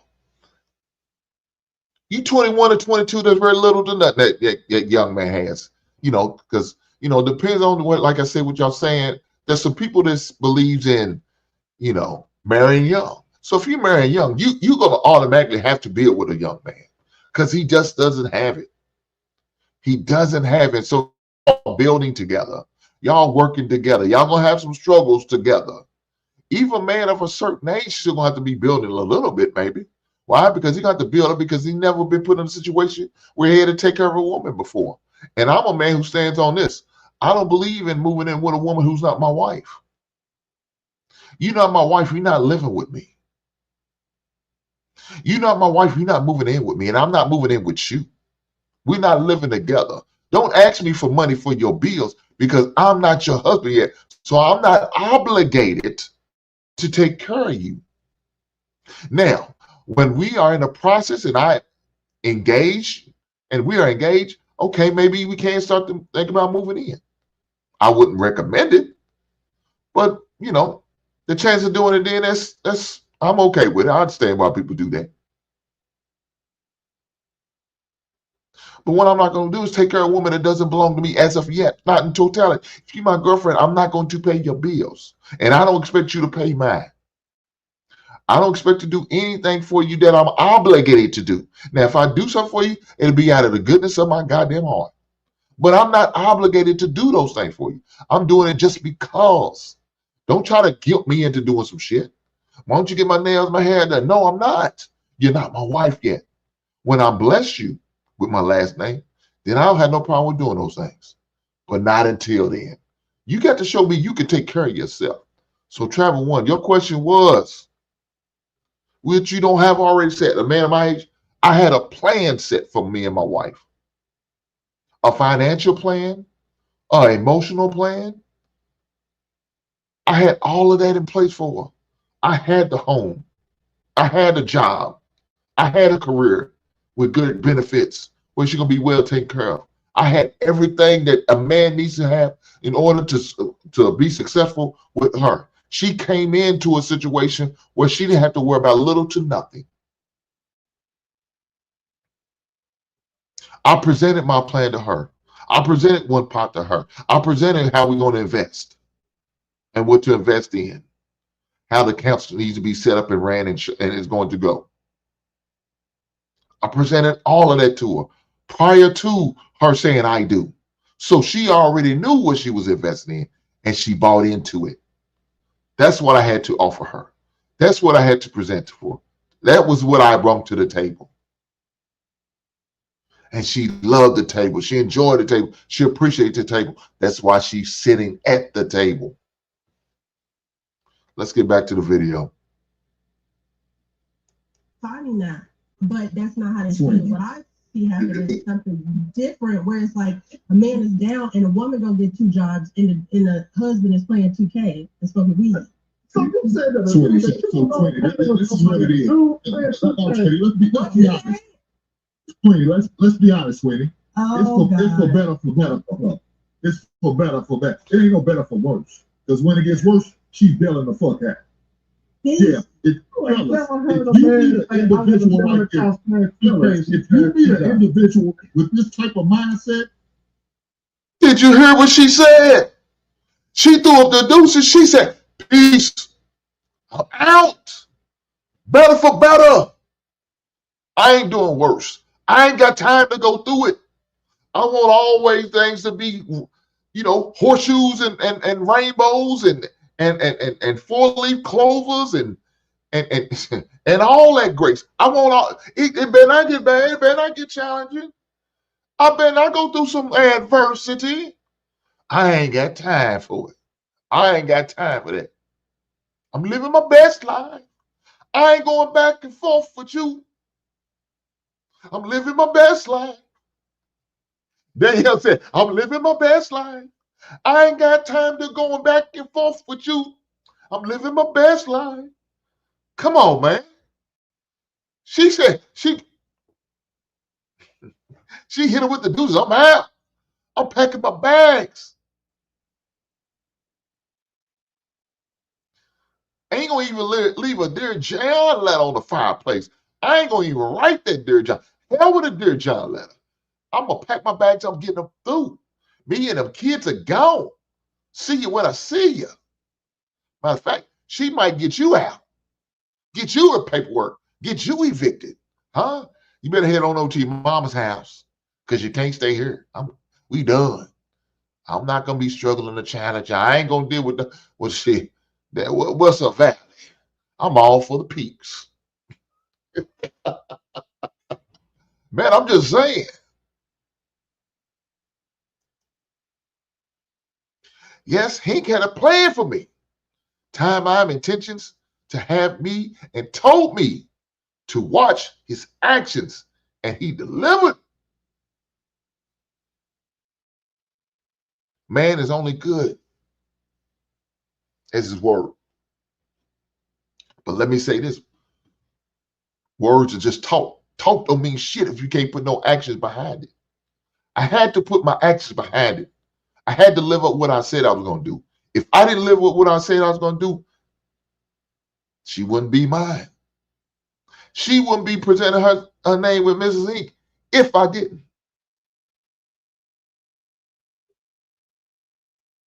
So yes, I had to come through with them actions. I had to show her what I was about. I had to present it and not only, just talk about it, I had to be about it. She loved the presentation and she loved what I presented to her. That's why she's invested.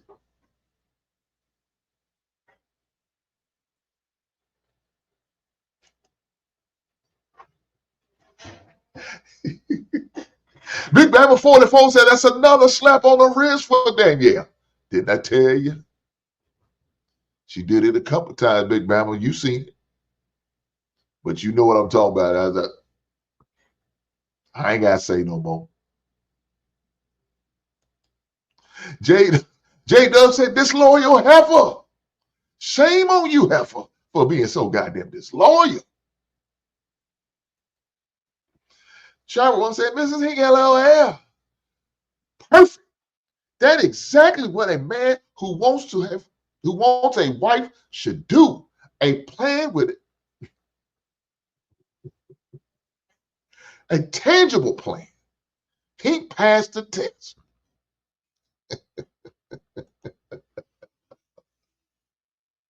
Travel one ain't shit.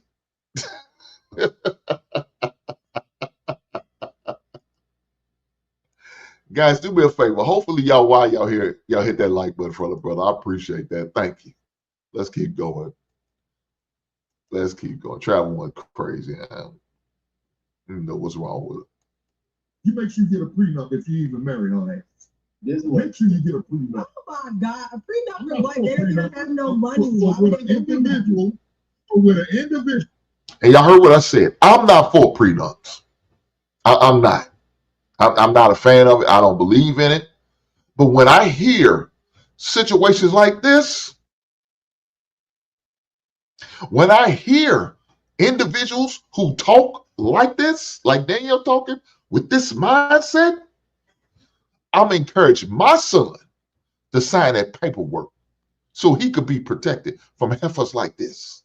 No. You're not going to go out like that, young Hank.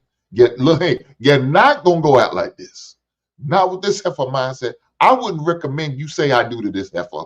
I recommend you to fucking get up. Give us some D and get the hell on, heifer. Because I'm not gonna marry your ass. Now, if you just want to hang out just to be hanging out, so be it. But you'll never, never, never, never, ever, never, ever, never, never get on my level, ho. Let me stop. Let me stop. Get on my level, ho. What?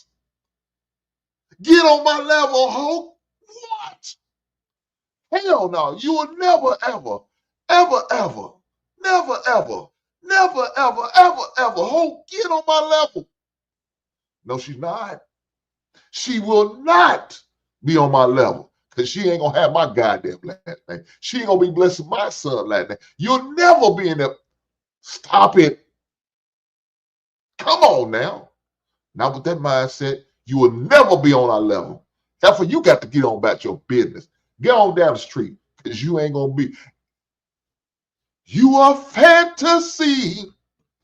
Love don't live here anymore. Just a vacancy. Love don't live here anymore. Shit, get the hell on. And every young blood I'm talking to, I'm going to have this same conversation for heifers like this. When she talks like this, when she thinks like this, and when she's moving like this, don't you dare invest your time, money, energy with this heifer. She's setting your ass up for a lifetime of misery. I'll be goddamn. We're not going to do this shit no more. That's some bullshit. And she full of shit. Talking about hitting the deuces. I'm going to hit her with my own goddamn deuces. Bitch, be gone. Bitch, be gone. I'm just saying. Let's get back to the video. This woman running up my goddamn blood pressure. It's not even a live video. This is one from Sunday. But I'm just saying, I can't let you fellas go out like this. That's why I'm here right now, to educate brothers. These young brothers, you may not see it live now. If you watch it on the goddamn replay, please take some goddamn notes. Don't fall for the okie doke. Don't fall for the banana tailpipe. Don't fall for heifers like this. She means you know goddamn good. Who talks like this, I encourage you to get a freedom. Matter of fact, I encourage you to run the fuck away from this asshole. That's what I encourage you to do. But for some reason, if she cons your ass into saying I do, make sure you sign a freedom. Why would I have to con somebody into marriage? You got for better for worse. If worse is playing 2K, if worse is playing 2K while I work 2 jobs, then yeah, I want better or better. Yeah, you ain't never heard no man who speaks highly of marriage talk about, hey, look, in this situation, a man should be able to ride on the couch and play 2K while his woman grind and work 2 jobs. Like, that's not, even if, all right, I would even grant, maybe in your private session you heard some bum ass nigga say it. I grant you that. Maybe you did hear this from, but come on now, you're on the panel with me, True, he don't count, and JR. And I can guarantee you, you done been up here with us a few times. You ain't never heard any one of us when we refer to marriage and He don't count. You know why she won't say I don't count? Because a man like me wouldn't take her bullshit. A man like me would tell about her goddamn self. I'll read her goddamn like a goddamn book. Serve her with the riot act. Boy, she gonna be mad as hell. Pissed off. You know why? Because she can't handle a man like what she look. If she had a man, I said it in that show. If she had a man like me, she wouldn't be dealing with what she's dealing with. She wouldn't have these stories. This wouldn't be her narrative. She's out here spread. It wouldn't be. But the reason why her husband's like that, because she ain't got a man like him. Shout out to that clown that was dicking her down, that did her bad. She messed with her mental. Something wrong with her. Now she's scarred for life because she didn't have a hink. Shame on that dude for doing her like that, man. Shame on that dude. Let's keep going. What is that? And how to navigate marriage? You ain't never heard none of us say it is okay for a man to be sitting on the couch playing 2K while his woman is grinding her ass off and pulling him along. We ain't never described marriage that. You haven't, but we don't know who's listening to this or who's going to watch this. And if it's for an opportunity for education, you don't understand the way, just because I live in a neighborhood where Black people own houses and they have careers and they're not rappers or scammers, doesn't mean that that's not the reality for other people and that that's not something we need to address. I think we was pretty clear on what marriage is. I don't even think we left room for misinterpretation. I'm just saying, it's okay for women to have expectations, and real quick, King, if I could just finish my point, because you know it's so rude to interrupt people before they're done speaking. So that's why I go down. Go ahead. So I think it's important for women to have confidence in being able to have an expectation, and that not being with a man is okay if you don't feel satisfied in that relationship. And I was pointing to the Kendra G's thing. We're saying we gotta use our imagination and hope the Uber driver about to start a business. I think what is dangerous, and I'll just speak to even when I was dating at one point, to maybe your point, Danielle. A lot of times women say what they assume is reality in the landscape, and in the reality is that most women are really not thriving if they try to create this narrative. So that's one.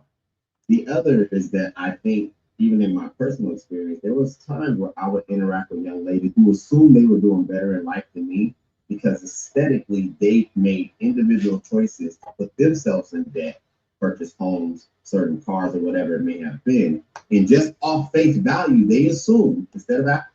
I'm sick of you, Travel One. I'm sick of you. Daniel is correct on that from a woman's view.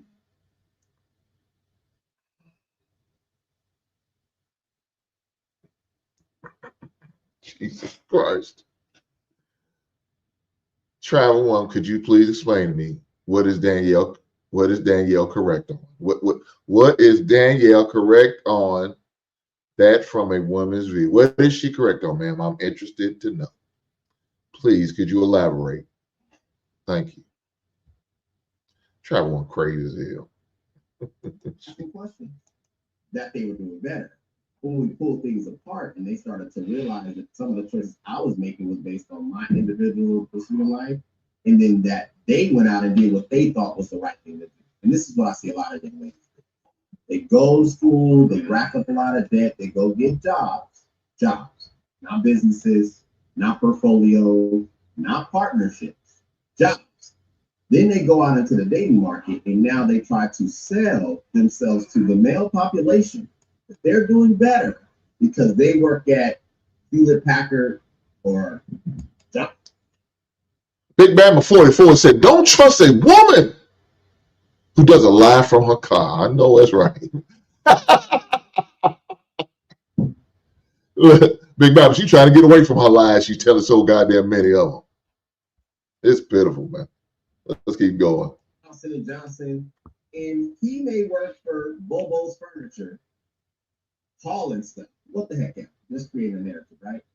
Instead of her asking questions, okay, I have a home, you pay rent. Well, I actually have these kind of conversations. You got homeowner, do you pay rent? And instead of her digging further, it's already when I return, well, I rent. It's not why I rent, it's the fact that I rent.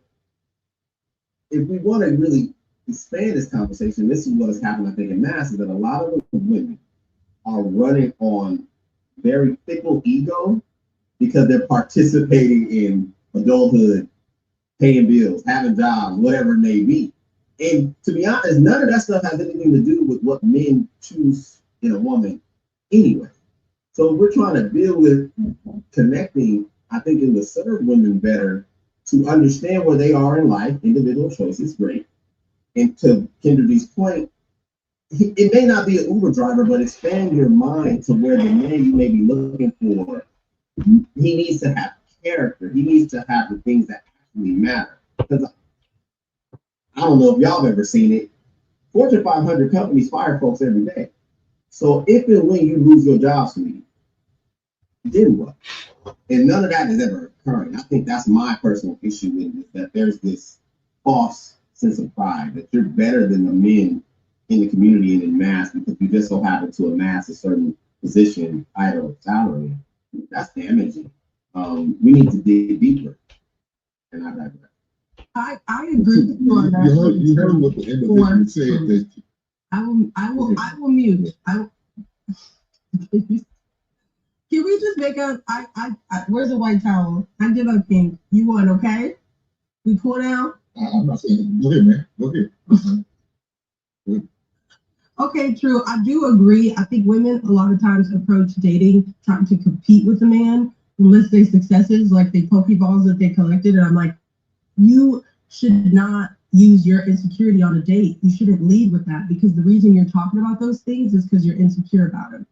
And what you gain in insecurity doesn't matter. So I agree that it's important women know how to date because they don't know how to date. They don't even know what it is. Again, they don't even know what it is to be a woman.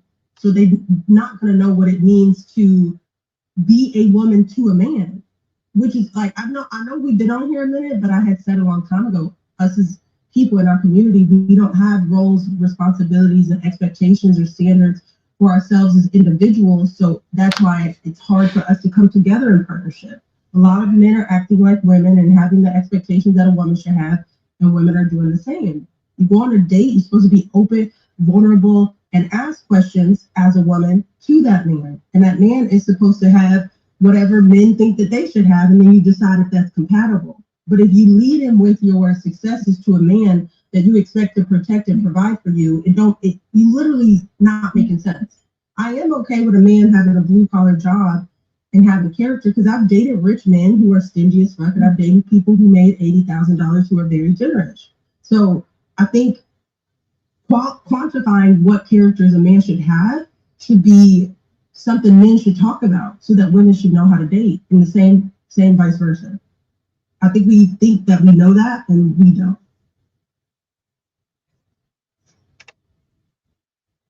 What up, Coyle? What's up? What's word? How y'all doing? Happy Sunday. Yeah. What's up, man? So in the process of you dating a man who's just sitting on the couch and watching you work, there's a problem already. Because he's in that dating and that dating process, you should have seen his work. You should already know about these things before you said I do. And after you don't, that's your failure. Because your man didn't teach you enough about how to deal with men, talk to men, find out men, and your father didn't vet that man for you to set you up for success. No, you made a lot of bad decisions already. Maybe because he gave you some good gifts, or he made you feel a certain way, gave you butterflies in your belly. Instead of figuring out what's really going on between the goddamn ears, that's what you should have been figuring out. Instead of he makes all this money on his job, but guess what? Like my man True said, Fortune 500 companies lay people off on a regular basis. And at the time when you got with him, he was making good money, but for some reason he got laid off. But now he said, I'm not worried about going to job fairs. I'm going to continue to collect this unemployment check. You know what I'm saying? While my wife said to go out there scrubbing, and now she had to pick up a second job in order to maintain a home. Oh, you shouldn't be dealing with that. But you should have never got with that dude that has that lazy ass man mentality. That's your problem. When you figured out what you got, and like you said, you're okay with a blue collar man, that man's working every day, 5, 6 days, 7 days a week sometimes, 14, 16 hours a day. Hey, he's willing to take care of everything. But if he's willing to do that, guess what you got to be willing to do? Make sure everything's taken care of in that home. See, I'm a man who believes in gender roles, right? I'm a man who believes in hierarchy. So my wife was up there cooking now. She just got finished cooking a piece of chicken and cornbread and some broccoli and sweet potatoes. But that's her job. But it's also her job to clean up. But you know what my job is? To make sure she's well protected. To make sure she don't want nothing. To make sure she don't have to worry about a goddamn thing. See, a lot of y'all wanted me to get a man like him. Daniel, I know you're mad and upset with him, but you need a him. So you would have to be worried about these situations. You would be sitting in your goddamn car instead of sitting in your goddamn house. That's what you'd be doing. But instead, you ain't got a him. I don't know what you got. You got a plan. So now you're dealing with what you're dealing with. I never said I dealt with that first. Second, You don't gotta Why, defend why yourself. you always gotta circle back to me? I didn't say that you. I didn't say I dealt with that, and I didn't say I disagree with that. I said we know what the problem is. Education is a solution, and expecting. If we talk about our community, right? A lot of us don't know how to pick partners.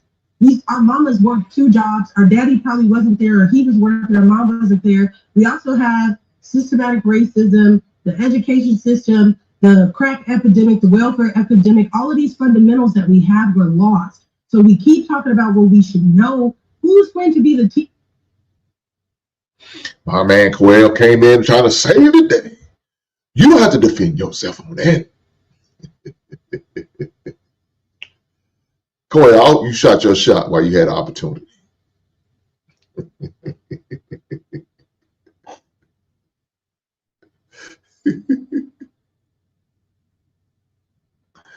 Travel One says, so a woman can't have a high-powered job and be confident in it.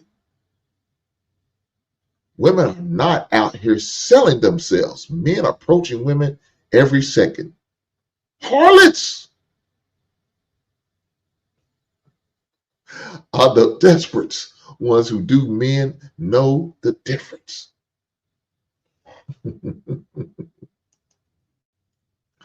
Black women have always worked, so black men should say nothing about a black woman's job. I know that's right. Big Dog Hink, is there any leftovers left?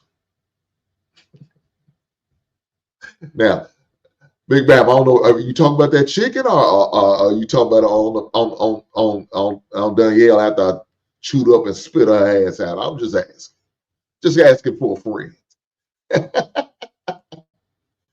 If a Travel One said, if a black woman or any woman does not want to be with a blue collar worker, she does not have to.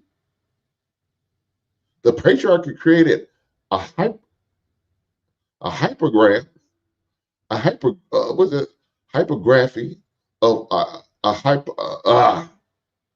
hypergentry of women have accepted because men like to show off what he has, like Eli.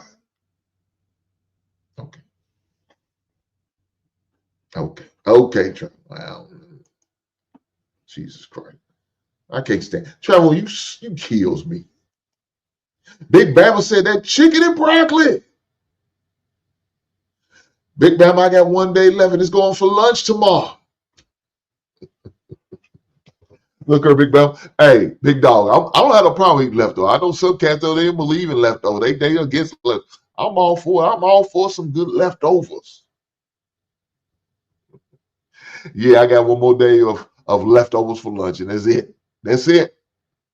Maybe got to cook me something else. Shout out to Big Ant 11 with his hating ass. He said, you know damn well that broccoli and sweet potatoes don't go together. It's in a black man's handbook. Big Ant 11, I don't know what you talking about. I have no problem with my wife's broccoli and sweet potatoes. A little bit of butter, especially that cinnamon butter. Boy, if you got some cinnamon butter, woo, good eating right there. Huh? Get you some of that Frank's hot sauce. My wife said, spaghetti is tomorrow's lunch and chicken for dinner, Hank.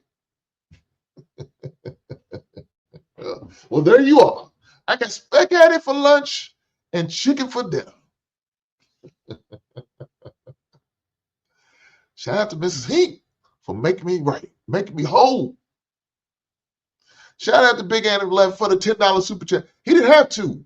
He chose to, and I appreciate it. Thank you, sir, for the blessings with your old ass. Not only that, again, thank you for your service. Let's get back to the video. Let's see my man Coel gonna come. He got his cape on tight tonight. Because a brother like Jaja plugs him right. Teacher. Or we gonna keep putting the finger talking about what we need to know. We know what we need to know. We are aware of that.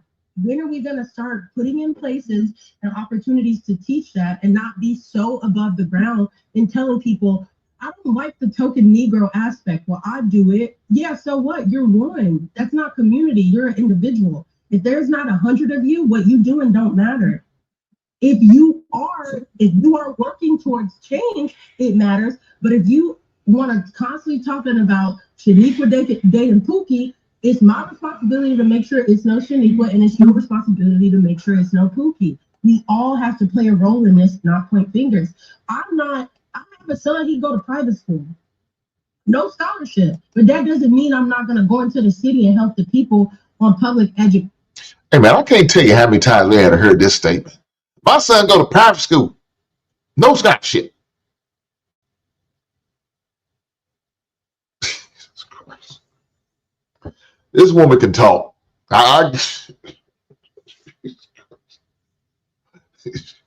Any man get with her, you better be a hell of a listener. Because she gonna talk your goddamn ear off, man. God damn. She said, I ain't turning that mic over.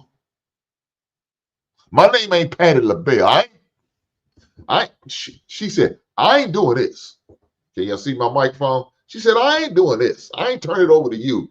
It's all on me. It's all on me. I ain't turning this microphone over for nothing. The hell with turning the mic. I'm not sharing the mic. She said, boy, she was a weed smoker. She ain't passing. She's puffing. The hell with pass. She said, I ain't passing the peyote like they used to say.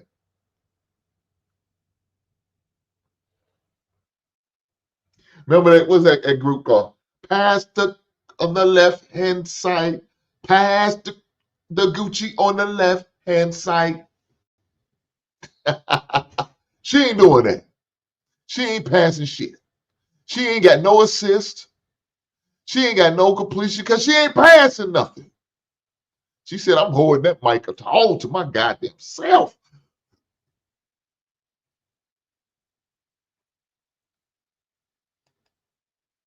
She's another Alley Dream. Both of them talk too damn much. I know that's right, Big Mama. Like Big Mama said, she's an Alley Dream. They talk too goddamn much. Pass the Ducci. That's what they said. Pass the Ducci on the left hand side. Oh man, them boys was a one-hit wonder. I don't know what happened to them after that, man. Let's keep going. Jesus. Who need help and donate to it because I got help. Let's get back to the Danielle show. It's what it is, a Danielle show.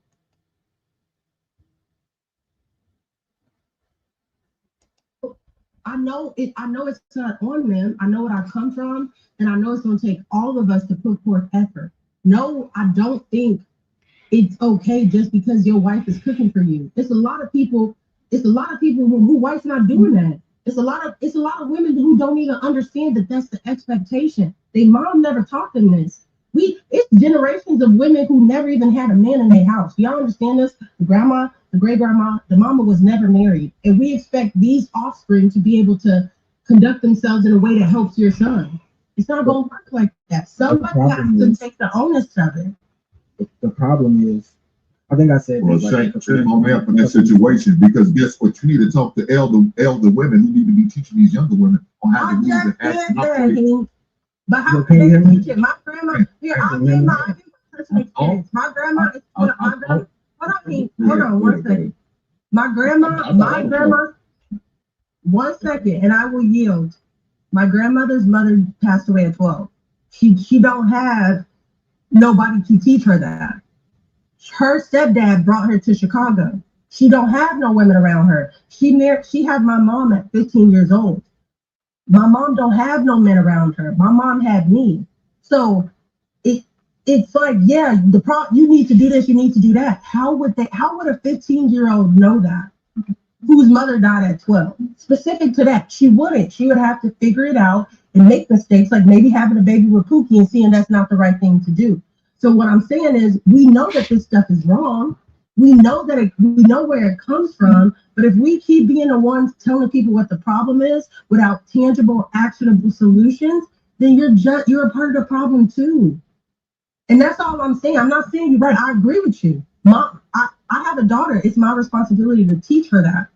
But I need to know that you don't agree with me, man, because there's no way I would have said. So you don't have to necessarily be your mother. It could be your aunt. It could be your grandmother. Somebody in your family could teach you. Guess what? We have people we call extended family. They don't have to be kin to you to help you. But I'm telling you, I gave my business to tell you that wasn't the case. I gave you my You have nobody in your family. You have no. I am telling you that there was. I am telling you, my elder was 15 years older than my mother, who had her first child at 15. So the elder is 30 at that point. Do you get what I'm saying? So think about what it means to be. Okay, so if we're talking about reality here, the elder is not 30. She's older, but my grandma's not no elder, and she didn't have no mom to teach her. And my mom had a baby at 15. We're talking about a 30-year creating two generations. My grandmother, her mother passed away. Let me say this. If I was a man saying the same thing she's saying, you know what y'all would have said, ladies? You sound like a bunch of excuses. Go out there and get it. That's what you would tell a man. Those sound like a bunch of excuses. Figure it out. But you know what y'all wouldn't do, these ladies? Y'all wouldn't challenge them. Y'all wouldn't call her to the carpet. Y'all wouldn't test her. Y'all wouldn't say nothing about it. Y'all go, oh, that's so sad. I feel so bad for you, ma'am. That's what you would say to them. But let that been a hard ankle saying this same bullshit she's doing. You said those are excuses. Figure it out. Come on, ladies. No, y'all don't want equality. Y'all say y'all want equality. But because with equality, it's situations like what I'm doing now. Y'all would say, get your ass up, go out there and pull yourself up by your shoestrap and figure it out. That's what a man will be telling you. Y'all don't want to hear that. Y'all want that empathy. You want somebody to feel bad for you. Maybe give you some grace in the midst of it. Not tell you to get off your ass and go get it. No, that ain't what you want. So enjoy being women and enjoy the double standards that y'all live with and that y'all have. Enjoy it. Because if somehow, some way that shit stops, y'all gonna be in a world of hurt. Trevor once said lack of leadership in the Black community is known. Black women who knows. And Black women have gone out and got it. Because that's what's still happening now. Hink. Women and equality means for women to be treated as human. Trevor one, I don't think nobody's treating you like you're not a human. I don't think you're getting treated like not in 2025. I don't think that's the case. Maybe they are. Maybe that's what you're seeing. I don't think it's happening on the regular. Not like what our grandmothers and our great-grandmothers had to deal with. That's a different type treatment. That's a different type equality. But let's keep going. There's no aunties around because all of her children were, my great-grandma's children were separated because nobody wanted to take on 4 children. So my grandmother was alone and had to figure things out by herself while having a child at 15. My mom had a child at 15. So yeah, there's no community because everybody's looking at my grandma like, she fast because she had a baby at 15. Looking at my mom the same way, and everybody pointing their finger and talking about what she did wrong. She know what she did wrong. Who's responsible of teaching the right way, setting that example? So I also gave you an example of somebody outside of your family that is still could be considered family. Whether you can have a neighbor, an elder woman that's a neighbor, she can teach you. You see, sometimes my pride won't get in our own way because we thought, I don't want to ask her. She white. I will ask this white woman. This white woman can't. No, you can learn anything from anybody, but you gotta let our pride go sometimes. I agree with you. Some people don't know. You don't, man, because you turn your face up when I sit there and said a white woman. You said, no. Well, my family didn't have no white people around them for that to be an option. Look, man, I just gave it to anybody could teach you who's older you, who's more experienced, who learned something. But that's why I always put out there, elder men should be teaching these younger men, elder women should be teaching these young women on how to be married, on how to be ladies, not just women. You know, a woman is just an adult female, but how to be a lady, how to move and operate and carry yourself as such. Just like Travel One says, so when is Hink going on the road with his Don't Do It All Fellas tour? Travel One ain't shit. Travel One ain't shit. I appreciate you though, ma'am, but you ain't shit for that. She said, when am I going on the road for the Don't Do It All Fellas? Don't do it, fellas. I don't know. Coming to a city near you, Miss Travel One. Let's keep going. Jesus Christ. elder men need to be teaching these young girls on how to be men, how to move, operate, and talk, and act, and carry themselves. That's what I'm all about. Look, we talk about community. Part of the community is helping each other. That means if I mean that I got to help you raise your kids, then we're going to help you raise your kids. And yeah, that's not a good way. I wouldn't recommend you punish your kids like that. I wouldn't recommend you spanking. How about you having a conversation with your kids? How about you use other form of punishment in order to get the point across to your kids? That's us coming together as a community. That's what I'm talking about. But, go ahead and do your thing, man. I was saying that's good. I'm saying that wasn't her experience. Because people were saying what you were doing. You saying that now, but people were saying what you were saying in the beginning. Talking about the problem, whereas you assume that they're not aware of the problem. So there's rules and there's exceptions to the rule. And a lot of times, and I find on panels too, that we always talk about the problem, but there's no follow-up with tangibles, suggestibles, objectives, or anything to a solution. You're just telling people how good you are and how fucked up they are. All right, let me get clear on that. Go ahead, Corey. What's the word, y'all? Happy Sunday. Can y'all hear me? Is it? I'm just getting in from the office, so I don't know exactly what the conversation was. Touching on this, what y'all just talking about, though, I think I said it a couple weeks ago. We have to let boys know growing up that they're not equal to girls. That's the problem. That's why you got these teenage boys becoming men, and they think that it's cool to have a girl paying rent just because that's what they grew up on. Like, they grew up learning that men and women are equal. So she can go to work, I can go to work, she can pay bills. If I don't got a job, it's okay. She can still pay bills because men and women are equal. We need to start teaching young men and young women that men and women are not equal. I don't want to say teaching that the men are better, it's better than a woman, or the woman is better than the man. But we're not equal. The man has a job, woman can't do the man's job, and the man can't do the woman's job. It just has to be, that has to be set in stone like it was 100 years ago. Because people are just too confused, man. These young dudes is too confused, man. They watching their aunties, their mamas do all the work, and they get used to it. They get a girl. You gotta think they may be 17, 18, get with an older girl or a girl their age. She might have an apartment, and they coming from their mama house straight to their girlfriend house, and to them it's normal. It's just normal. But in real life, that's just not how it's supposed to be. I think to your first point, Joel, I agree with you.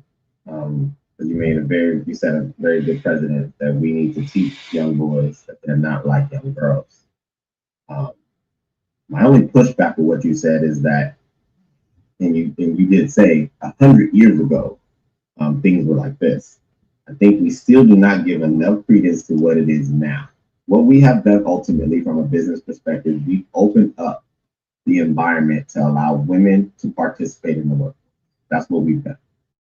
With that, because people are paid in currency, to say a woman does not need to participate financially, I think is dangerous. And I'm going to tell you why I see it this way.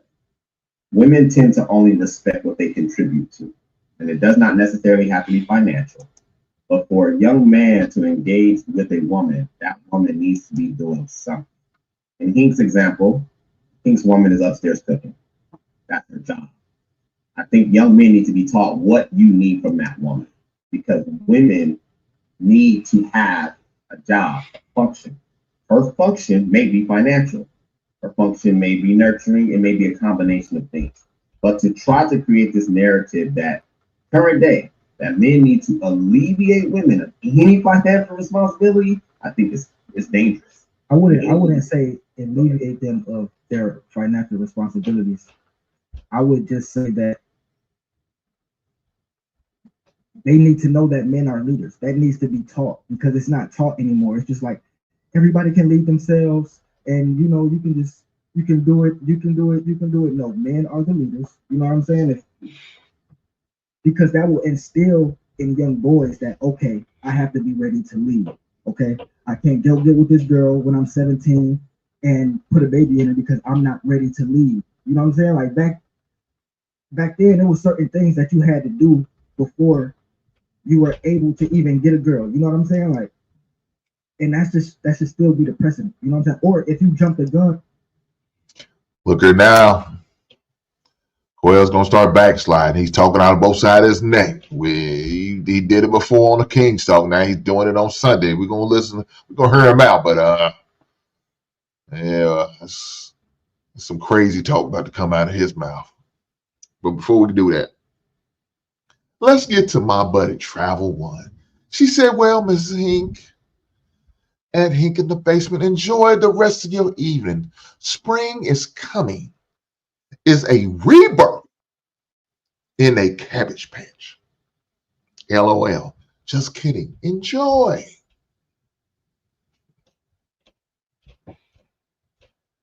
Trevor One, you ain't shit. I like you. I appreciate your questions.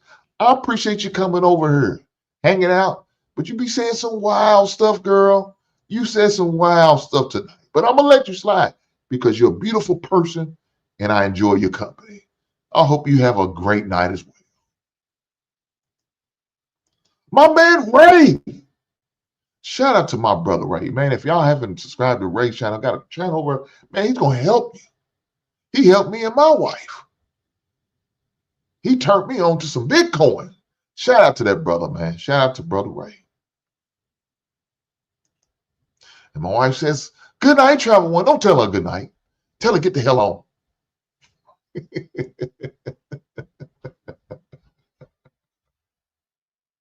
I'm just saying. Let's keep going with this video. You was forced to catch up. You understand what I'm saying? Or you was just shunned, or you were shunned by the community. You know what I'm saying? It's just over for you. You know what I'm saying? You was not about to be just around here not taking care of your kids, being a trash person. You know what I'm saying? That just wasn't going to be what it was. No, you know and that's why I agree with your initial point. I do think that we need to really instruct and give feedback to young men to understand what their function is. But I think that because our society is structured the way it is, and that's what I'm saying, that young man needs to figure out what he needs from that point. I see a lot of our community with this heart to want to arrive in the equation as a man, and we emphasize the financial part. And that's what defines he's man, he's not. Because to be honest, man, because we're dealing with all these new issues, all that, everything else is new. All of this, oh, the man has a whole bunch of other functions is new. And I think that's what's tearing us up. Yeah, it's other factors that come along with being a man, but no, that's what it is. Provide and protect. Cut and dry. Bro, if you're not providing and protecting, you fucking up as a man. It's no black or white, you know what I'm saying? And that, now with each individual person, you know, everybody has their thing, and that may be taken into account by each individual and the person that they're dealing with. But it has to be black and white when we're teaching people, young kids, young men, young women, because that's how they know right from wrong. Whether they deviate in it and go the wrong way or right way, it's on them when they get to a certain point. But the truth and the right thing has to be black and white. And that's why we have so many problems today, because the truth and the right thing is not black and white. A person get their feelings hurt and somebody will tell them, oh, well, just do what makes you feel better or do what makes you happy. No, fuck what makes you happy. Do what you're supposed to do. Well, that's what I'm saying. I'm not pushing back against what you're saying. So let me. No, I get exactly. I don't think you're pushing back. We're just having a conversation. Okay, but let me. I agree. For those who are listening, when I'm saying that multiple functions, I'm saying, okay, giving credence to what is today. 100 years ago, women were not participating in the workforce like they are now. That's a change. And that is a huge change. To be educating a young man that you working at Amazon as a driver, which is a fine job, and then you meet a woman that just so happens to maybe be a pharmacist, a lawyer, or a doctor. If his understanding is I'm supposed to provide and protect, he can still provide and protect, but the equation of where she is economically and where he is economically changes how it's perceived. What I'm saying is that you need to have them understand that this is the current landscape, that you're not less man because in this equation, this young lady just so happens to be healthy, socially, economically, because you're still man. And what we try to do is say, well, no, you're only man if you arrive above a young lady that you meet. I don't disagree. I don't agree with that. I think you need to go ahead. Yeah. So that's what I'm speaking to, is that a lot of times black and white, like you're saying, we're trying to make it still binary. It is always binary. Men are always men, women are always women. But the function of how we live life now has changed on an individual level. Because you usually would meet a young lady at a level where she already had a mortgage or a rent or debt. You wouldn't meet her then. You would meet her on the upswing of life. But that's for the worst. But that's not for the best. And I'm not gonna lie, these women don't want to do it, bro. They doing it because that's what they was taught to do, bro. Like, yeah, a woman is working, shit like that, but they don't want to be doing that, bro. Women that work hard and got a good job, bro, they complain about that shit. They may put the trope like, yeah, I got a good job, I make 90K a year, I make 100K a year, but they hate that shit, bro. I'm 31, bro. You know how many 29, 30-year-old, 31-year-olds, 32-year-old women I meet, and they are tired of what they just be. It's like they are like yearning for somebody to come in and take control, but the problem is a lot of them don't even know how. What? They don't even know how. I think it's more than just what they know how. I think they don't. But you got also, they got to accept what comes with it, though. If that's what you want, and you no longer, if you want a man to sit you down, as so to say, and you want to, stay-at-home wife or whatever the title you want to give yourself, there's some consequences you're gonna have to deal with. Are they ready for that? No, they're not. So they don't know that's how why to they be, keep clocking in every week. Maybe that's why they keep clocking in. But like you said, I agree with you. Most of these women don't want to work. Look, let me say this, fellas. Don't you ever put your wife in a position where she has to pay the insurance. Because any day now, she can just quit and your ass ain't gonna have no goddamn coverage.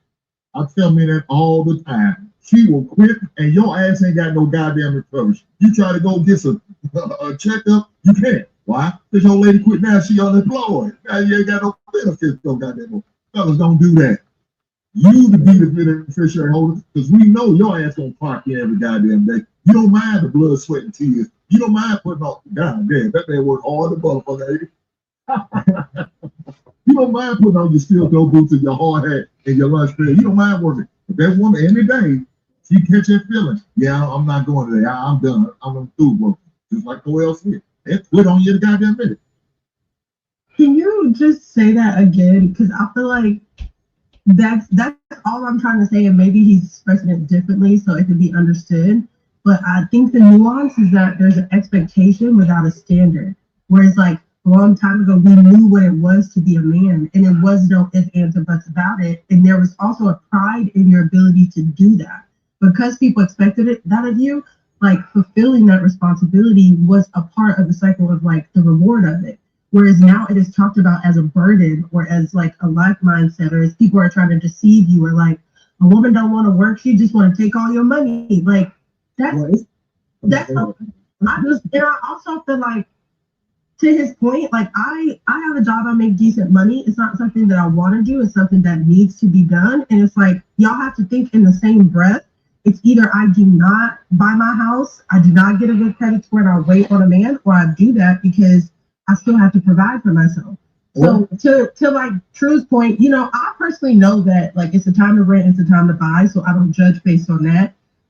But it's just I've been trying to talk about maybe having a conversation about what that means and how to define and embody those roles so that we can act on it. Lady, I'm sorry. This is we talking about a fucking 100 years ago. 100 years. Do y'all know today? I'm not. I'm talking about what I do y'all know? Yeah. Do y'all know what the situation was 100 years ago? Bro, that's not. Hold on, wait. You was asleep. You don't know. I heard y'all the whole time. I was not asleep. I was watching the YouTube channel, but 100 years ago, y'all were just. If y'all read the chat, y'all was just talking about how y'all couldn't open up bank accounts, how y'all couldn't do this, how y'all couldn't own your own property and all that other bullshit. So that's also like there's a trade-off for having a situation where men and look, if this is the situation that y'all want, you have to give up something. You can't say I want men to go back to being the number one, the sole provider for the house, and then don't understand that there's something also that comes with it. There's a trade-off. Unfortunately, Danielle, and I get it, you didn't fight for the right to be able to have to take your ass to work. That wasn't your fight. Somebody fought that fight for you. I don't know who was fighting. I vote against it. So that wasn't your fight. But unfortunately, the reality is we are here. And there ain't no going back. You can't unring that bell. We can. That was a white woman's fight. That wasn't even our fight. That was white people issues. That it does not matter. It does not matter how we got here. You cannot unring that bell. Once that bell has been rung, because can't nobody tell you to go back to the kitchen, can you? Yeah. They said, You asked me a question. If somebody, first of all, I wasn't done. Ain't nobody come in and tell you your right to vote is now revoked.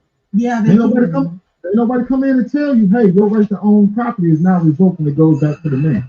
Ain't nobody come and tell you, hey, the house that you own, we're gonna go give it back. Like I said then, and I said before, she just talking. She just talking. Man, you think a man will just say, Danielle, for now you don't work. Don't work at all. I just want you to be at home, take care of these kids, do what I need you to do at home, make sure the home's clean, make sure it's well taken care of, make sure my kids well taken care of, make sure everything's good. Now, I don't have to come home and do nothing. You no longer have to work. You don't have to go clock in and answer to some supervisor or some boss. The only boss you have to answer to is me. And I just want you to stay at home, do your thing. You know what's going to happen? She's going to get bored. Them kids are going to be off in school. They're going to be doing her own thing. She's going to be like, I'm tired of being around these dang kids all day. Hearing kids talking, I'm bored. I want to get out and make my own money. I want to get my own thing, do my own thing. That's what's going to happen. And she's going to go get a job. It will not last long. Right, because they don't like, if it just depend on them on it, no, they don't like to work. You're correct. But guess what kicks in? Boredom, loneliness, and wanting to have interaction with other people, other females. And so guess what? They want to get certain things. They want, and my husband say, nah, we can't get that. We can't afford it. We on a budget because I'm the only one providing for this whole family. So no, we don't need it. We're not getting it. Well, I could go make my own money. I can go get my job, work my own money, and get it myself. That's exactly what they're going to say.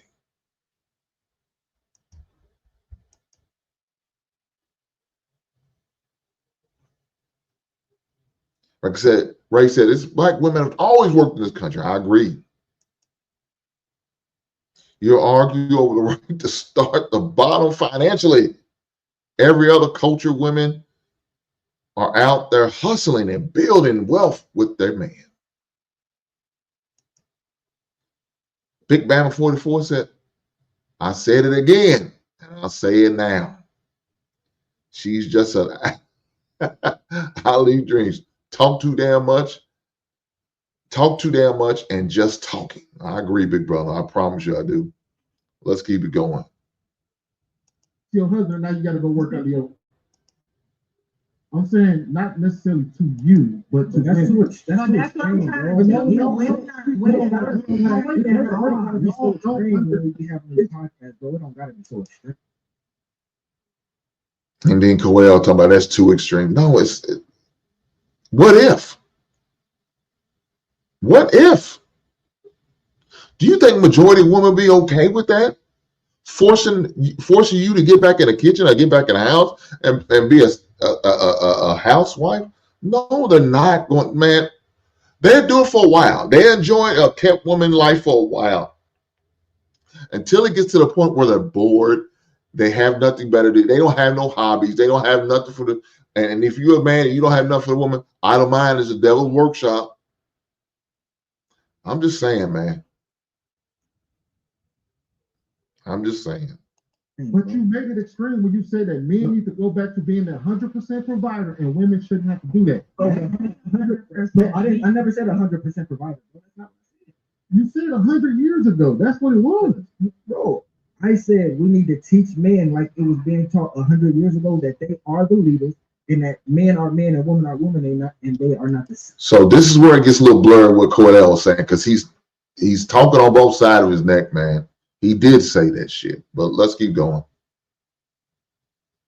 So what is it? So you say when you say that a woman should never have to pay rent, are you saying just rent, or are you saying rent, electricity, the household, the food, the clothes, the insurance, that a woman should never have to pay any of those? I mean, that's going to every individual person, bro. I'm not gonna say no, a woman should never pay nothing, bro. No, I'm not gonna say that, but the man should take care of most of the finances that go in the household. Now, if you meet a woman with a job that don't want to quit her job, bro, I mean, we're paying like this. We're not talking about what I'm saying. Listen. Don't listen to what I'm saying, because I thought I was pretty clear. So I'm gonna say it again. 100 years ago, men were taught that they are men and women are women. Cut and dry like that. Men are leaders. You're supposed to protect and provide. It's black and white like that. Now, I did say this, in everyone's individual life, that may look a little different, and things may can be set up a certain way how the individual likes it. But for people to be taught, and so there is a standard, it needs to be black and white. Men are leaders. Men are supposed to protect and provide. Women are supposed to be nurtured. We're not equal. We're different, and that's that. It's simple. Fair enough. The problem with you just said, though, is you didn't say it was up to the individual. You said that you spoke to a cultural standard. So in this wait, I got it. In this cultural standard, you said that men should be the providers. All right, are we talking 100% provider, 50% provider, 75% provider, 25% provider? What is this financially? You talking about financially? In a standard, I would say 100%. It's just if we talk about standard, 100%. So the standard should be that a man should be 100% provider. Yes, and that comes with a consequence of that. The consequence for the women.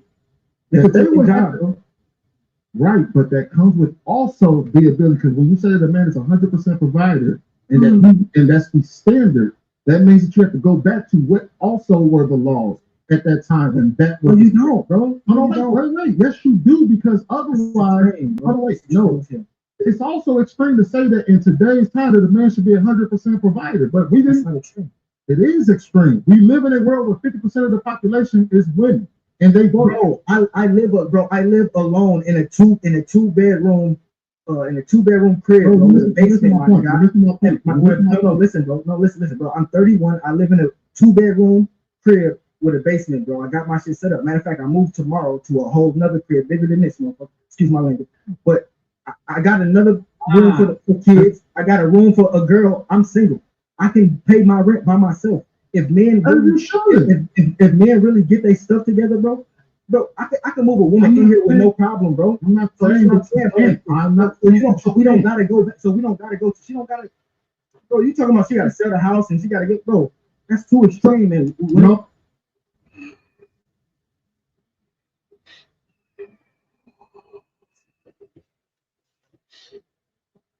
Yeah, I mean, look at this. He's getting hype. She's clapping him up. You know what I'm saying? Her Captain Saber Holden came through and swooped down. You know what I'm saying? He came down with his cape on tight. You know what I'm saying? He's Superman, like I said. Whooshed down, took off his Clark Kent gear, his glasses. Now he's Superman. Where's his underwear on the outside of his pants? Y'all know what I'm talking about. She clapping him up like Lois Lane. Got a little battery in his back. She's well charged, thanks to Danielle. That's her fault. He's staying gonna say this dumb shit. He said a man financially should be providing for 100%. Okay, cool. Now remember what you're saying, because now you're like I said, you're talking out both sides of your neck. Let's keep going. This is crazy. No. Rick, I hate when people do this extreme stuff. Slow down. Rick. Ray said I'm calling bullshit. These kids only have these kids be on her line. Ray, I already know. Big Bama said Coel exposed himself ever since you said that a man soft as himself if he's teaching his daughter how to be soft like a woman. God damn. Big Bama, you ain't right. I don't see how you sleep at night. Cold-blooded. Let's keep going. With responsibility comes decision making. When you say that somebody is not the person, so basically, all right, let me ask you a question then. Since you pay 100% Jay, I ain't shit for that Donald Trump. Coming in, you pay 100% of the bill. You own 3 houses. You got all of this. What percentage over the finance? What percentage to say what you have over the finances in your house? None, bro. Exactly my point. And if you ask most women, would they be willing to give up say in how the house is ran, in the finances in the house? They will tell you no. Bro, no, they would not say that. Hold on, Daniel. The only way that they would say that is if you were still trying to make them. No.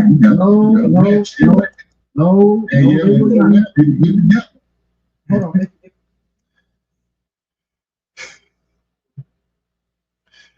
Just keeping it real. I sleep well, big dog. I know that's right.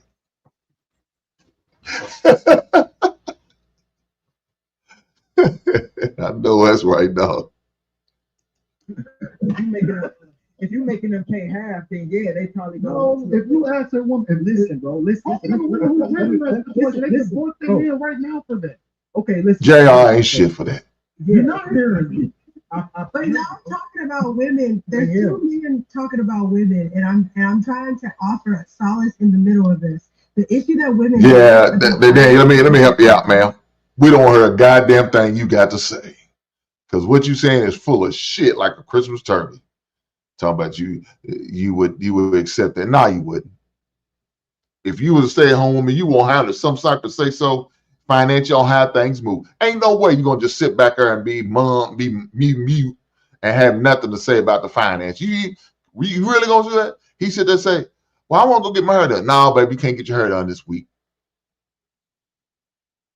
Well, I think I want to go get some new clothes. No, baby, you can't buy no new clothes. It's not in the budget. What you think you're gonna say? Nah, well, I'm not gonna be just sitting here and looking any type of way. This is Gala. We was talking about going to. I want to get a new outfit. Why can't you just go look in the closet and find something in the closet? Well, I don't want to. I want to find something new. I don't want to be wearing the same thing I did last time.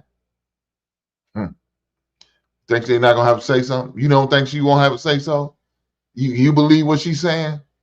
Just because she clapped you up and tell you, no, we would. Bullshit. She lying ass. She need to stop this shit. But Coel buying into it. She got her nose. Look, she got Coel's nose wide open. Pitiful. And maybe it's due with lack of experience with women That's why he's acting like this.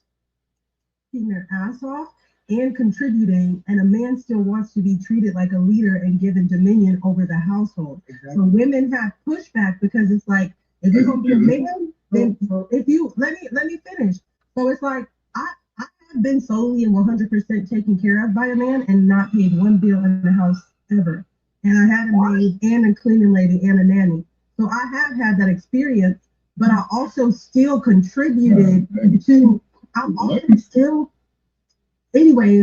also still contributed to the fact that, like, that doesn't mean that I can't work. That doesn't mean that I can't start a business. That doesn't mean that I can't work. That doesn't mean I can't start a business. That don't mean that I can't put no money away. What'd you say? What are you working for? You ain't paying no bills. Because as a woman, if I want, like, this is listen, I'm about to tell you, because you're trying to be right and you're not trying to be effective. Whereas he talking about let me finish, because I feel like y'all not even giving me an opportunity to specify in that situation. I understand.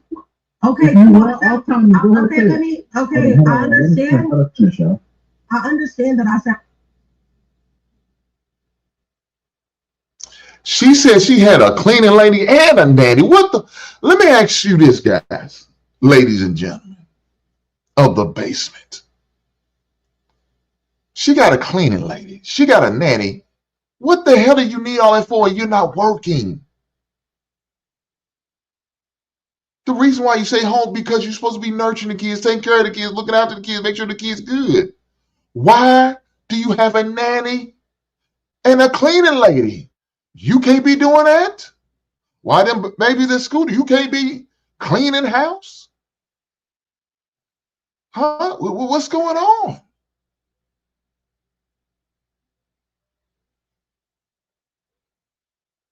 I said she lazy, because that's exactly what she sound like. Man out here putting that work in. What you doing? Nothing. Because that nanny take care of the babies.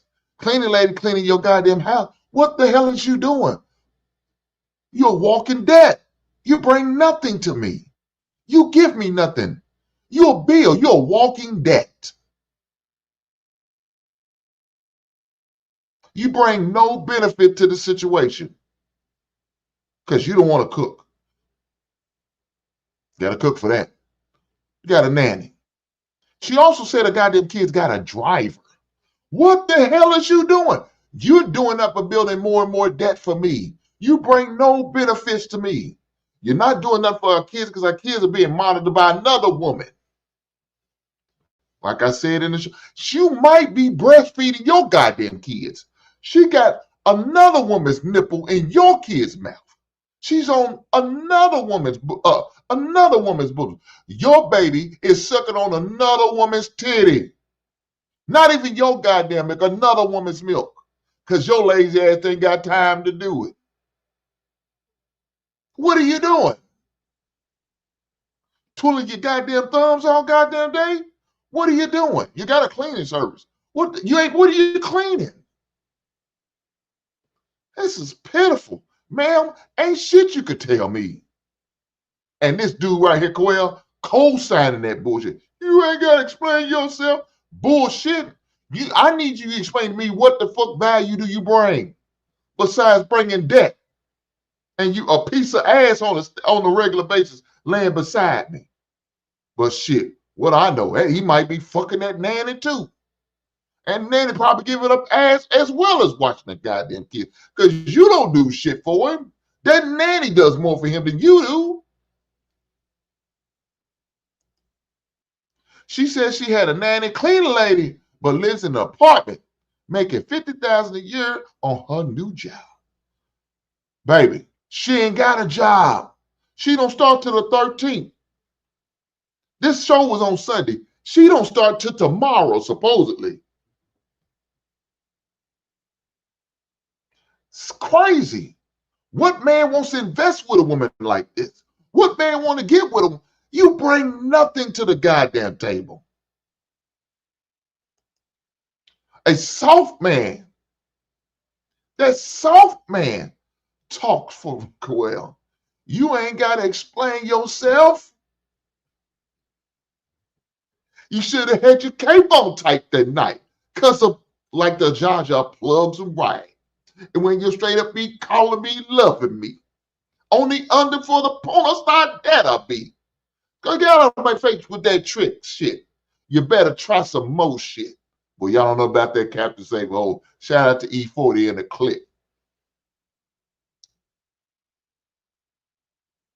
This is crazy, man. Let's keep going.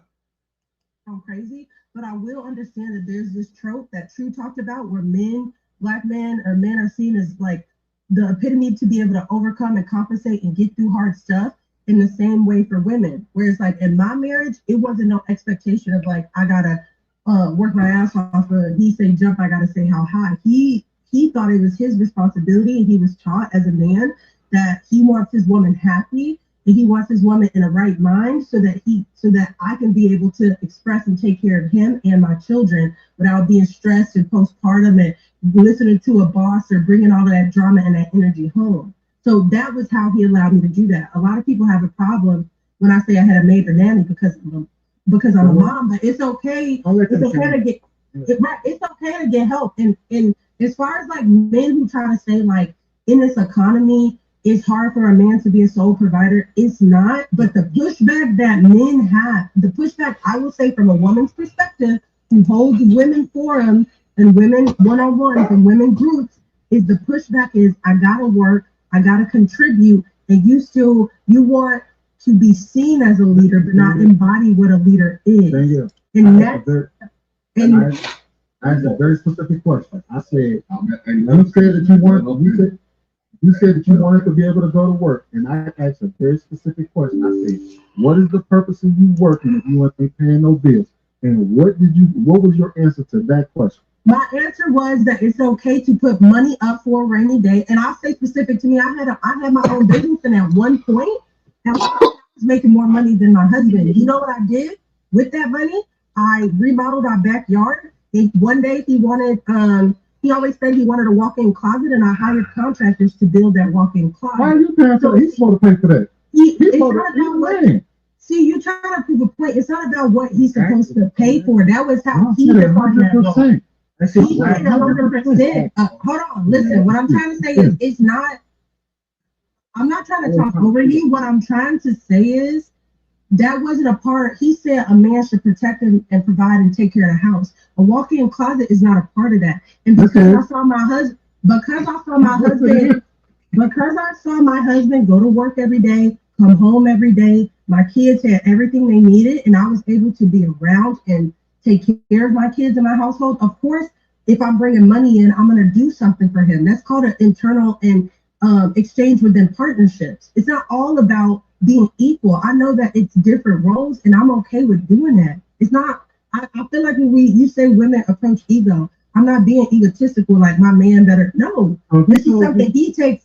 This is something my husband took pride in to make sure, because he cared about his children's well-being, that his wife had a sound mind, and that I felt relaxed. And he supported anything. When I started a daycare, he supported me and helped me build out the room in a daycare. That money went back into our family. It wasn't a requirement, but that's an energy exchange. So and that's what's being overlooked. So here's the thing. There's a requirement of men. Y'all said the requirement for a man to be paying 100% of the bills. That's a requirement. If he told you, hey, no, quit your job. I don't need no walk-in closet. Quit your job. I don't need you to build no backyard thing. I can do that. Quit your job. Your job is to get your ass in that kitchen and take care of my babies, and that's it. You're gonna be like, yeah, sure, I'll do that.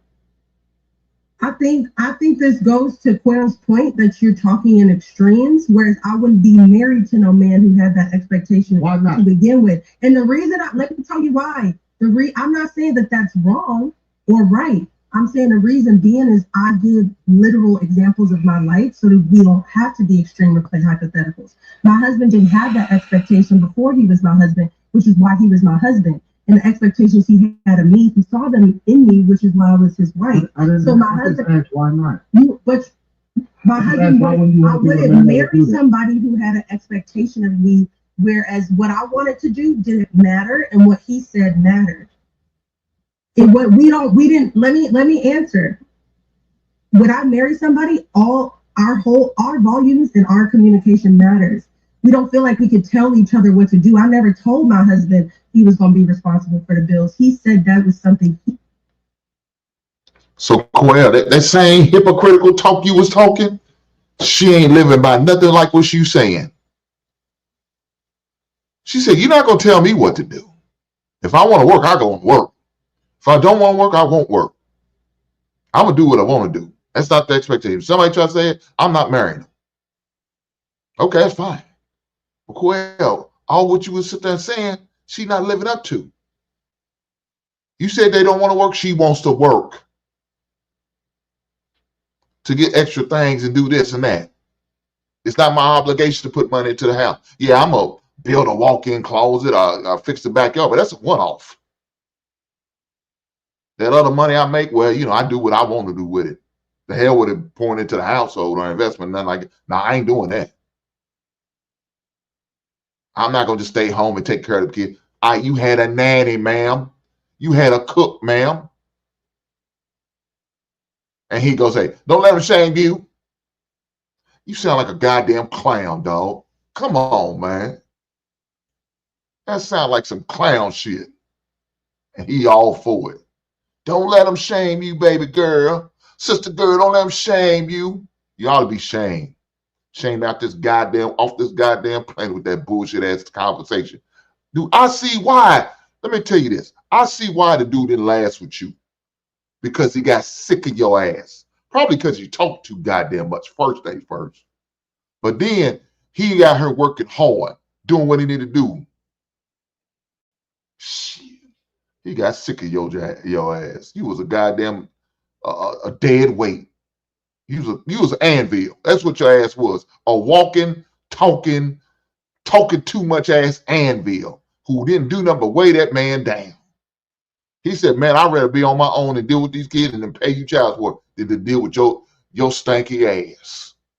Shit, I'll be goddamn. I'm out. And gave your ass the deuces. Let's keep going. See what some more dumb shit her and Coel has to collaborate and agree on and talk about. He was going to do. You said that was a society standard. He said that. I said. What's the society standard for a woman? You have to. Okay. So why are you way too off of it? Like words, bro. That's whack. We said what a society standard for a man was. Whack, bro. Let her finish, man. Let her ahead. Is she gonna bury herself? Let her go. Go ahead, Danielle. What I'm trying to express is I was speaking to his point about identifying the roles that a man should embody, and I used a real life experience to show that was my husband's expectation from himself, and that's how he was raised that's how he was raised up to be a man, and I just so happened to benefit from that as a byproduct because that was my husband. He benefited from what I was raised to be too. Now, my husband never ever approached our marriage with, you gonna do what I say because I pay these bills, because I wouldn't have married him. But he treated me like an individual and a person, and he held his rights and responsibilities. Now, I took into consideration and heard my husband's like, oh yeah, we should get a walk-in closet. So he don't have to point his finger and tell me to do anything. I'm gonna do it because I'm his wife. I have the money and I want to make him happy.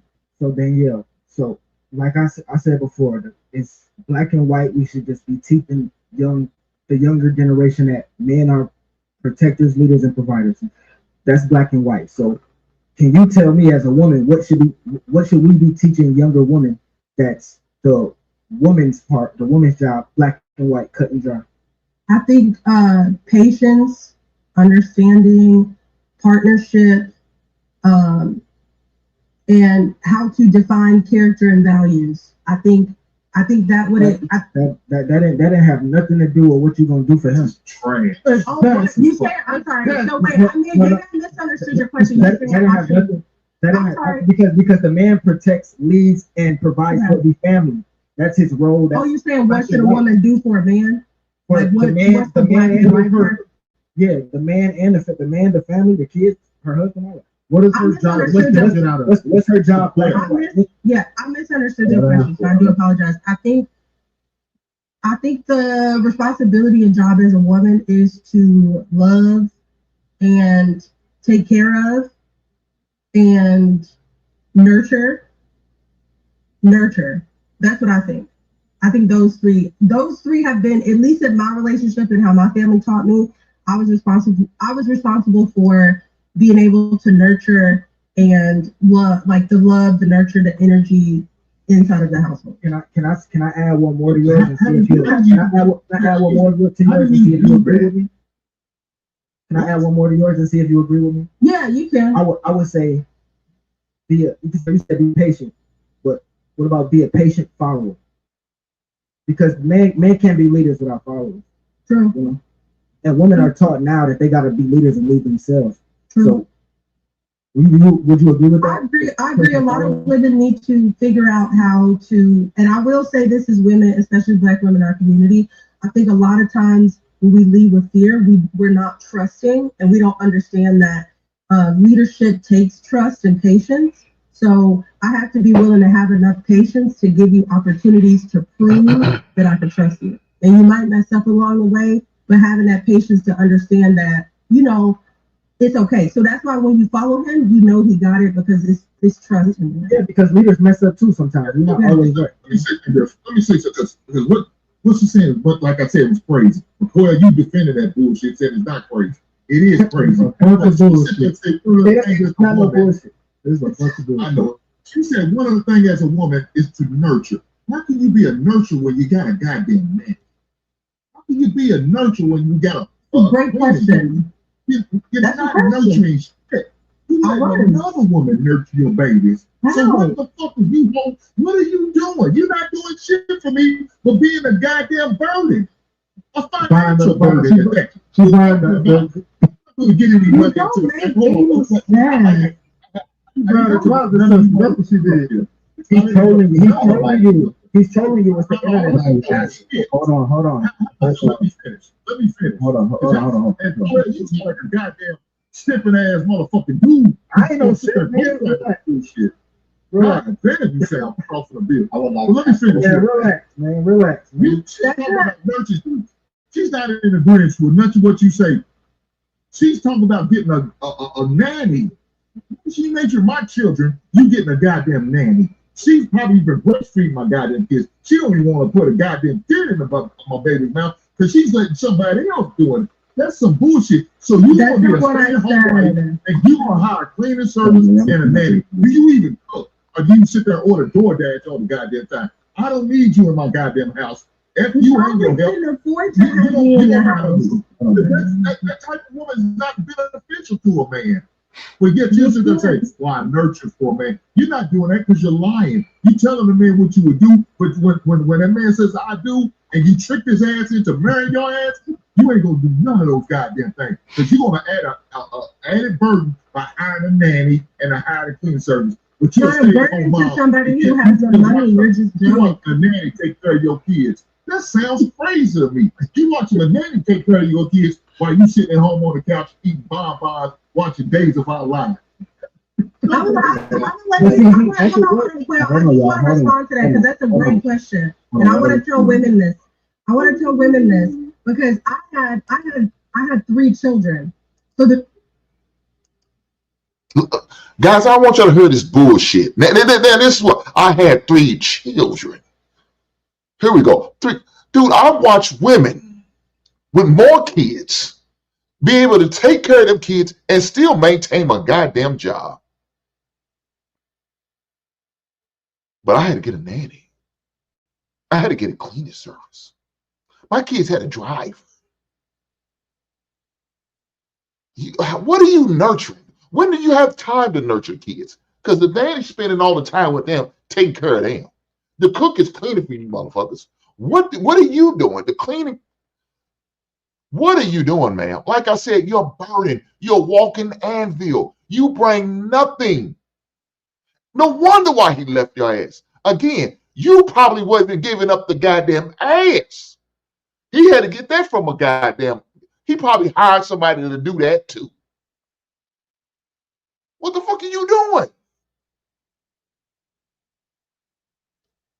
My wife said, I think she lied. I don't know. I hope she is. Because if she's not, she's pitiful.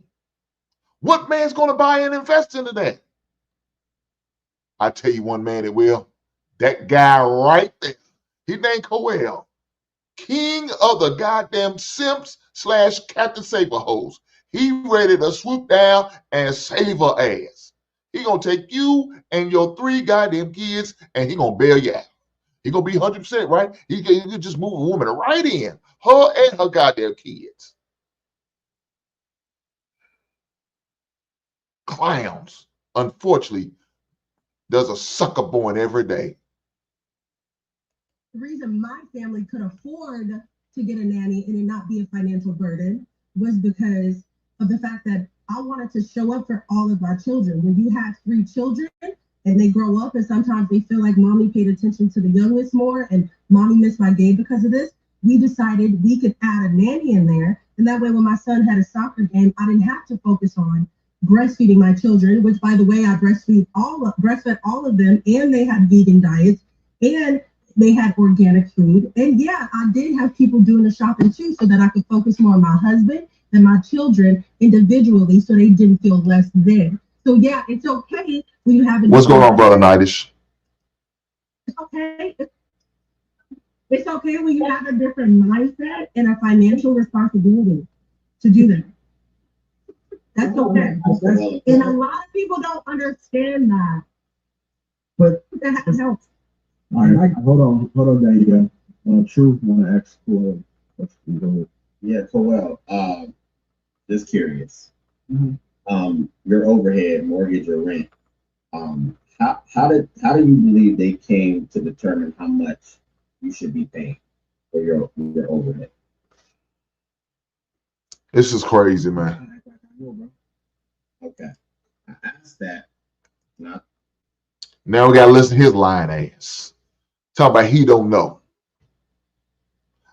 I was ready to go stop here and shut it down, but we gotta hear his dumb ass answers. To get you not to, basically, you as a single man, like you stated, me as well, you can pay what you pay because of what you make. Vice versa. I just so happen to be a high earner. I'm assuming you are as well. But on a balance of probability, most people, if they're not participating in the system as it is now, 2 incomes, whatever, they're not going to be able to afford what the market dictates. And that's the issue. That's the core issue. Go ahead. So I would say that's false. I say people just be trying to live beyond their means because a person, if you poor and you broke, or if you from poverty and you ain't got out of poverty, or you might have to go, you and your lady might have to go get that $700 apartment, bro. If you that hell bent on being in a relationship and you ain't got no money, or you haven't made it to the point in your life where you have a solid job or established a career, then you and your lady might have to live in that studio apartment for $700 if y'all want to stay together, bro. That just is what it is. You gotta live below your means, not even at your means. You gotta live below your means. People wanna have too much shit. Well, I don't disagree with you. I agree. You should always practice some level of economic wisdom. But there's this article floating around, so JR seen it. Most of you guys, if you pay any attention to online, they've been running these studies lately that all the cities that a person couldn't live on 1 income. I think they've been doing it everywhere, all across the United States. This is almost everywhere. So what I'm speaking to is you're saying we need to operate in, okay, I need to find a place I can't afford as an individual to assume that I'm gonna bring a woman on board. I don't disagree with you. The problem is though, that's why I asked you the question I asked you. I understand basic economics. Even with that equation, my brother, the system is dictating the price based on 2 people performing economically. Because what we essentially did when we opened up this market is that we now are generating more income throughout the just economy. That's just how that's working. So what you're asking men to do is to figure out how to outpace a 2-person problem as an individual. And most people, male or female, wouldn't be capable of doing it. And that's my only issue. Well, no, I'm saying that if you're a man, if you're a single man, and you make at least $2,000 a month, you might have to get that $800, $1,000, maybe $500 apartment, and work your way up. And because like I'm just you said what because people live in different places. The median is different. I just said it low. Like I'm just saying if you make at least $2,000 a month, because that's cheap. I can't imagine no grown man making less than $2,000 a month. You know what I'm saying? Man, a place you can live in this country on $2,000 a month. Make more than 2,000 a month. What I'm saying is with $2,000 a month, bro, single moms do that with a few kids every day, every year. With help, there's a reason why they can do that. On $2,000 a month, you're earning less than you're below the poverty line. I love you. I'm not, bro. Okay. I'm not really. We don't got to get hung up on the $2,000. I was just setting the standard for, you know. But yeah, if you're making something, you gotta start somewhere. It won't happen because corporations are making too much money. We have a two-party economy. I'm not saying that I disagree with you. I think that if you are a man in a position to handle your house, all finances, True. Do your thing. But if that True. He's 100% right. Who's 100% right? Who you saying is 100% right? if that's true, but okay, so that can be done. My thing is, bro, it can be done widely, bro. Most people can do that, bro. I think people are scared of something, bro. It's not. It don't take a whole bunch of money, bro. It really don't. It don't take a whole bunch of money, bro. This is why, again, I asked you what I asked you for a reason. You pay what you pay, not because of you. You pay what you pay because what the market dictates. The place I'm living right now, I moved here about a year ago, right? They were astonished that I was applying as an individual. Because at this point, it's just facts. Our economy does not run that way. We built a new. What is the single man doing, bro? Like, he's working. My thing is like truth, because it's like if that's the case, low income people is the same way as the middle class people. Then the middle class people is the same as the upper class. But see, when I hear that, all I kind of hear is like excuses though, because it's like if that's the case, what is the single man doing, bro? Like, he's working. My thing is like truth. Like True said, he stay where he stay, but a man don't gotta live in lavish. You know what I'm saying? If you can't afford to live in lavish, bro, you shouldn't live in lavish. And we doing it wrong because most people start. You realize somebody. Hold on. You realize we doing it wrong because most people start with kids. You know what I'm saying? So I agree with you, Clam. But a woman's gonna call that struggle up. What you're talking about right now, struggle up, and they not willing to grow with you or get with you. We just had this conversation, and Danielle said she's not willing to struggle up, right? So I understand, but most women got that mindset. This ain't just Danielle. She's not the only one that has that type of mindset. You got the majority of these women. That's cap, bro. That's the cap for the internet. That's the cap for the internet. They struggling by themselves. You just gonna let you finish, brother. My bad. You right. Go ahead. You right. So most women don't want that struggle love. I know we say it's for the internet, but guess what? The internet is real. I mean, people have real conversation on this internet, and if you ask people, I said most people don't want that struggle love. You talk about just making $2,000 a month. I don't know. You're gonna be living in the hood, dog. Where you 2,000 months gonna take care of all your bills as well as any extracurricular activity you may be involved in. You better not smoke cigarette. 2,000 might have to just cover your cigarette bill.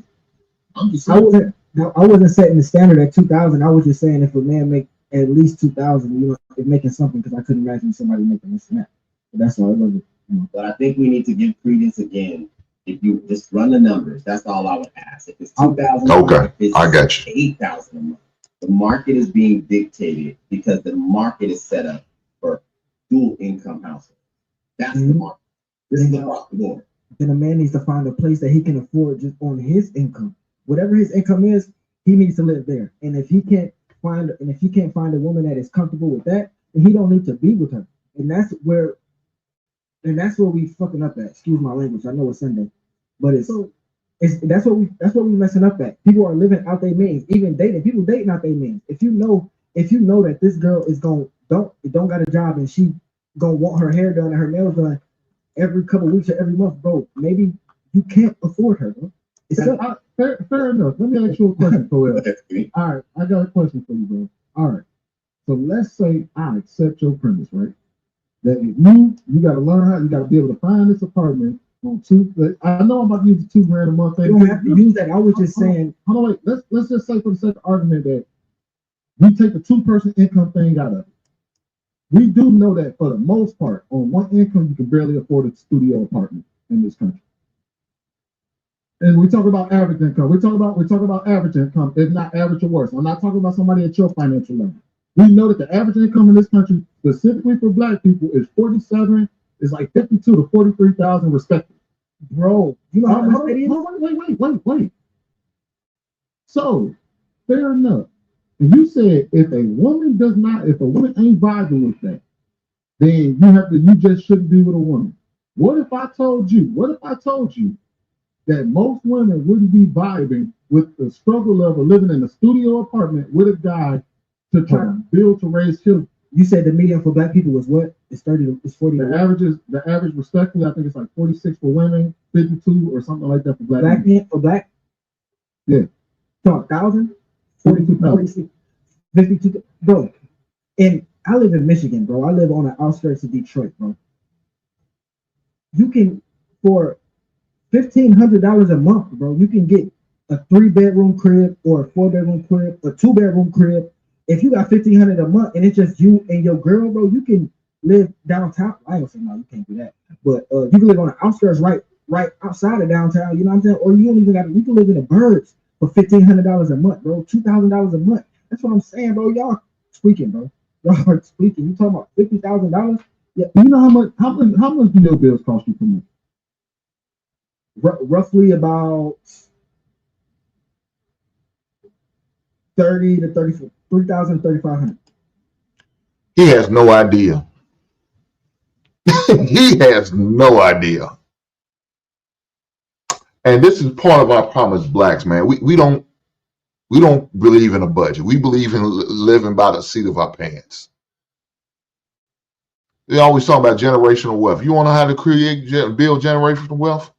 By creating a budget. You want to know how to create generational wealth? By saving and investing. Not living above your means. That's how you create a generational wealth. That's not what people are doing. A lot of people are living check to check, and I understand that. Can they make it by doing it? They probably can. But let me tell you what some of them are probably not willing to do. Get a second job. Or maybe even a third job. Most of them ain't doing that. They don't want to do that. It's beneath them. Why would I do something like that? Why would I get a second job? Maybe because you want to invest some money and create some type of savings to help you out instead of living check to check, instead of just scraping to get by. Maybe eventually want to move out of this apartment into a house, have your kids to have a backyard that they can enjoy, have cookouts in, have get-togethers in, maybe even decide they want to cut your own goddamn grass. And maybe someday you could pass it down to your kids so they can have it, keep it within the family and save them some money. So now they don't have to have over 10 to 20, 30, 50, $60,000 as a down payment on a house. We could take daddy's old house. Maybe, just maybe, I don't know. Maybe it's a thought. Shout out to my brother, Truth and Reality Undefeated. Shout out to the brother for the 499 super sticker. You didn't have to, he chose to. And I appreciate the blessings. Thank you, sir. Be all around smart with your money. Unfortunately, J-Dub, that's not what's happening. That's not what's happening. You seen it in this film, I heard. Now, this probably the part I really wanted to get to more so than Danielle's talking crazy ass. But it was so entertaining, it's hard to get past it. Let's keep going. Roughly. That's before groceries and gas and all that, right? Or any vices you may have, right? Well, yeah. Now, I'm gonna say something. Yeah. So right now, your bill's just you by yourself, and that's just. Are you including clothes, or you just saying this is just straight up bill? No, that's just a month. I say 3,500 a month. Like you just talking like your insurance, your lights, your car note. I cap it at 3,500 a month. Everything. So 3,500, 36. All right, so that's roughly almost $42,000 a year. So that's 42 just for you alone. Add in, but listen, I already have I'm already paying for me in place of another spot. I got a room here for my kids, and then a woman I'm in my basement. She could be upstairs in a living room or in a room. Humans don't just come in and just don't cost like. That's not how life works. When a human comes in, there's more bills, there's more food, there's more extra couple hundred. I'm gonna tell you right now, dude. I'm gonna tell you right now, family of 5 right now. And we spend about no. Family of 5, that's a lot. I'm not talking about the family of 5. Yeah, of course. That's you're gonna be. Well, if you add your woman and your kid, that's a family of 5. That's a family of 4. How many kids you got? Well, how many kids you got? I got 2 boys. Okay, well, that's a family of 5. They don't live with me though full time. Okay. Let's say all right, but here's the thing. All right, fair enough. They don't live with you. So that means if you move a woman in, are you gonna have more kids, or it's just gonna be y'all two? Yeah, I definitely want more kids. All right, so you're gonna have to your house. They cost money. Adding a woman to your house costs money. Now how people be trying to make it seem, bro. The shit is already there. No, they don't. No, it don't, bro. If the shit is you gonna tell me your bills don't go up when your kids come and visit you just for that weekend or that week or that summer? No. Well, okay. You don't feel an increase in your bills? No. Now you're not being honest, bro. I don't. Come on, man. I promise I don't. I really don't. You're gonna tell me at least your food bill.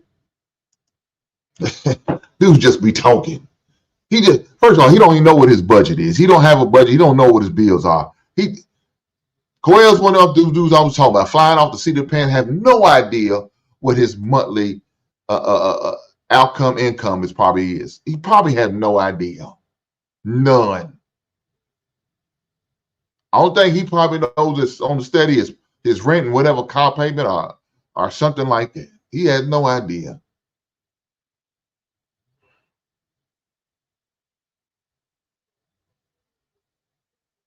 Jesus Christ, man. We got to get it together, black folks. We got to get it together, man. We have to move it and operate like this and think, oh no, my lights and gas ain't gonna go up when the kids come or when a woman comes. Let me help you out, Coel. I don't know if you ever had a woman live with you, but your water bill gonna go up just by itself.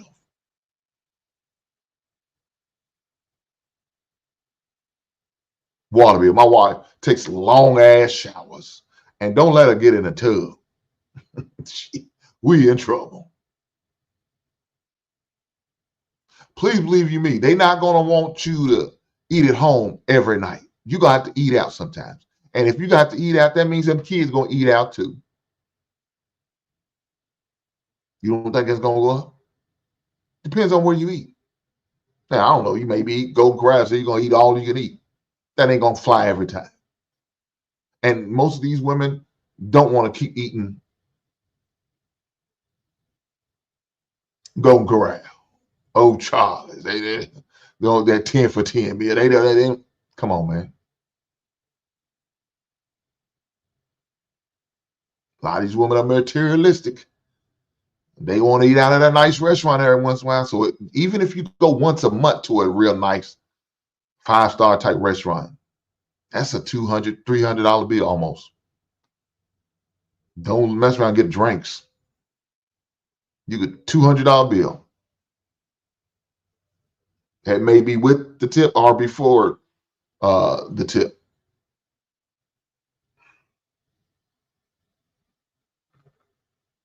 She won't go get her hair done. Even if she just go once a month.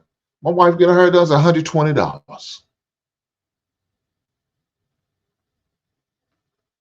Twice a month.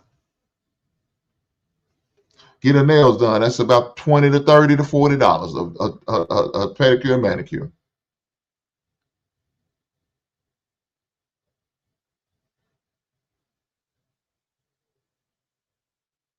I go every other week to get my hair cut. $40.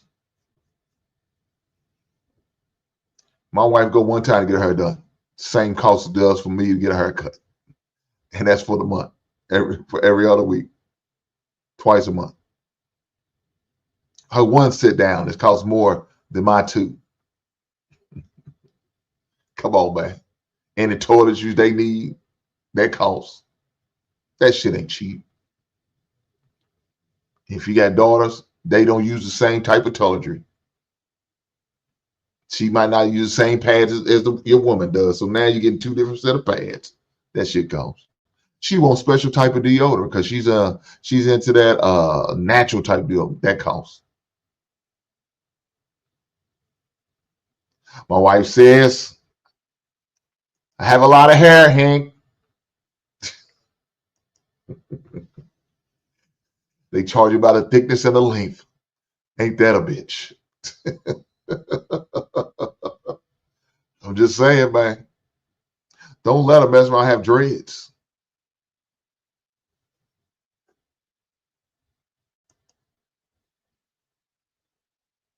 Look at Coelho's face now. You know he's a liar. He been lying the whole goddamn time. He been lying ever since the introduction. I'm just saying, man. Let's keep going. I got a little bit to go, man. I gotta get ready for Wednesday show tonight. Y'all make sure y'all check it out over on the Lapeef Network. Make sure y'all check it out tonight. Your food. Okay. Well, see, the thing is, with my food, I already buy the food out. The stuff they like, I'm already buying chicken nuggets and fries. That's just already upstairs in the refrigerator. It's not like I got to do it extra. I'm already doing that, bro. No, but it's already done. Not like there's a difference.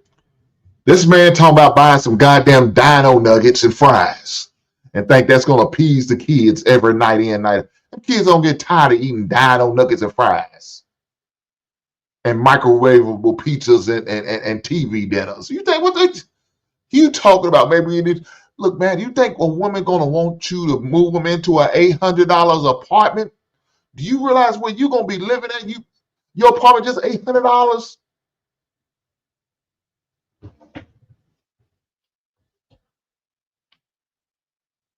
I can imagine the house or apartment I'm gonna live in for $800 a month. Man, that probably gonna be dirty. You dealing with bums and homeless people hanging. Man, I ain't dealing with that shit. What woman wants to be insecure about where she living at? She want to be able to come home and be well lit, nice place, secure. You think an $800 a rental spot gonna be secure? Hell no. You live amongst the poor and impoverished. You fighting off the homeless, begging you for change every goddamn day. Come on, man. Don't let your kids get into some extracurricular activities. Come on, man. You know how much they charge you to get in games and AAU games? Man, that's about $20, $30. That's a day. That's not for the weekend. They start on Friday, the game ends on Sunday. So now you and your kids got to pay to get in, unless the kid's the one playing. You out of town. You got to get an apartment. I mean, a hotel. You may not want to take your car. You got to rent one. And guess what? More than likely you eating out. He just talking. Shit. They want to go on vacation. They don't want to keep going to the local amusement park. They want to go to a different one. Come on, man. He just talking. Let's go. Buying food for yourself in a house. That's what my kids like, bro. That's what the kids like. So you automatically load up your house with all the food that your kids eat, even if they're not there. Yeah, bro. So what do you think I'm gonna just go to the store and get bro? Maybe the amount goes up. Does the amount say now you have to double up on nuggets? Now you got to double up on. Okay, well, so if I'm gonna be fair, if I'm gonna be fair, if my son. All right, hold on, y'all. Danielle trying to get in. Go ahead, Danielle. I want to say that it's so interesting to me that there's a man talking about how he is going to protect and be responsible for his household and that he's built his life on making sure that he can afford that, and how y'all are dismantling his argument. That's the first thing, because I think we should be given respect. Look, Coel, smile like a Chester cat and made it that he got his nipples hard. That motherfucker getting chubby right now because what Danielle's saying. Ooh, feel so squeamish inside. Get the hell out of here, dog. It's pitiful. It's how dudes fall for these whack ass women's game they put on them. Make them feel good. You got your nose wide open. She ain't put the goddamn thing in your face yet. You all gun ho ready to go for it. She got you hook, line, and sinker. You goddamn simp. You fell for the goddamn down in the tailpipe. She got your ass. Got you. God damn. He cheated hard too. He said, yeah, she's on my side. I'm gonna hit her up on IG. I'm gonna slide in her DMs.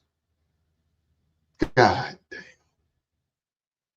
Dudes like this need to be in the basement so they can learn a goddamn thing or two. Respect to the fact that he's even willing to do that, especially within our community. Second, I want to say something. I want to say is somebody who was making singing Ja Rule. 3 children, so that makes my family 4. And here we go again with this shit. We live in a nice apartment, and at the time I was getting paid, I was making less money than my bills. So I was getting paid like every 2 weeks, like $1,680 every 2 weeks, which is below the poverty line, but less than the amount which y'all said was the average legal income.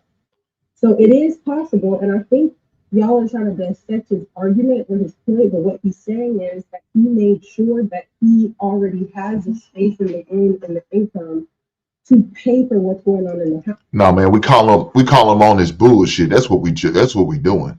Because he's full of shit. And we call him on it. Nobody trying to question, man. He's full of shit. We don't believe a word he's saying. He's just talking. That's what we calling him on. Come on, man. He didn't say all the other extra stuff that she want to do or that she couldn't pay for that herself. He said it's a man's responsibility to pay for those things, and he's already doing it, which means that if he wanted to get into a relationship, he could, because he's already provided those things. It is possible, and y'all are making every excuse in the book how it's not possible, while y'all telling him it's not possible. He's telling y'all he lives that. It's not about the amount of money you make, it's about living within the means, which is another factor he's trying to point to. And a lot of times we live outside of our means. Y'all keep mentioning vices. If you struggle, you shouldn't have no vice. That shouldn't even be a part of your spending plan. That's one. Second, as a person who has to budget for food, he told y'all all of it was $3,600 altogether. That means that he already calculated it. And that's more than what I spend. My bills come out because I work with a financial advisor to create a spending plan. My bills are $3,246 every month. And that's with 3 children, plus myself. And that includes my car note, that includes my rent, that includes my gas, that includes my lights, that includes our food, that includes our household items that we go to Walmart for, and I also, my son, he goes to a private school. So I think if somebody is showing you how it's possible, maybe y'all should listen to him and not tell him how it's not possible and he's actually doing it. You're right, Daniel. That's what I'm saying. You're right, but let me tell you what he didn't include in. Like I said, he didn't include in, like I said, his extracurricular activities. So if he decides he does want to go out on a date, it's gonna cost him money. We didn't include that in his budget. He include He like didn't say his budget. You asked him how much his bill. no, hey, ma'am, there's nobody interrupt. Hold on. You said bills. They asked me the bills. They asked me about bills. They didn't say my budget or how much I budget to spend every month. They just asked me how much my bills are. That's what I was saying. My bills. Bro, I don't include. If I want to get some food, your budget, brother. Bro, if I go to the restaurant, matter of fact, I just went to a restaurant yesterday. I didn't include that in my monthly budget of what that's extra, bro. I'm talking about extra. All right, y'all. That's not extra. Yeah, hold on. Hold on. Okay, now that we got clarity, that he said he was just talking about it. So do y'all want to reframe the question? I'm talking about what I have to spend every month. So yeah, you have to. You have to. So guess what, Coyle? You should budget your entertainment bill. That should be a part of your budget, no? It is, but that wasn't what I was talking about, bro. Y'all asked me how much do I spend on bills, bro. That was the question. Okay. How much do I spend on bills? Okay. What's your total?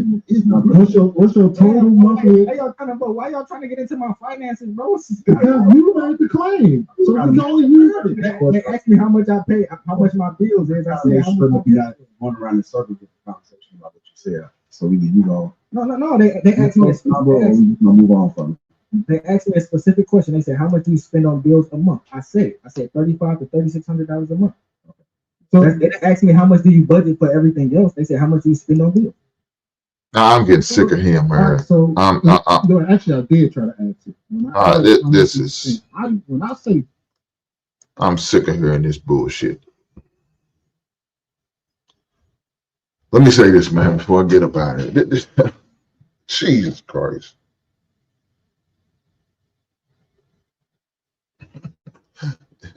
Jade Sub said his words getting kind of high. You know why.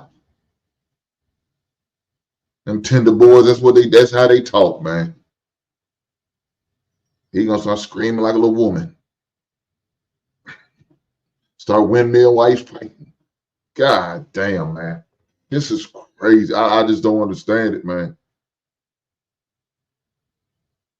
I don't understand why in 2025 we still got that backwards ass mindset of don't believe in certain things are not. Well, my entertainment is not but no, you should be. All of that should be included in some type of budget, man. I did a show about money, making money, saving money, and how to spend money and all. I did a show on that. Maybe I need to revisit that. Maybe I need to go back over that and creating a budget. Some people say it's outdated to have a spreadsheet. Nothing wrong with it. To know what money's coming in, what's money going out. How much you're making, how much you're losing. How much you're spending, how much you're making. How much is being invested and how much is it? For as far as entertainment, yeah, that's all should be in your budget. That should all be how much you make, how much you spend monthly. If you pay for StreamYard monthly, that should be in your budget. That's a bill. Your lights and gas, your water. If you have cable or internet provider, that's all a bill. You should budget for clothes and what you wear. You should budget for your food, like going out to eat. All that should be in a budget. No, that's not what we're doing. Any extracurricular activity, like I said, any vices. You smoke weed, you better budget. You smoke cigarettes, you better budget. You drink alcohol, you better budget. You going to the club every other week. You better put that in your budget. If you don't, your ass gonna be upside down on everything.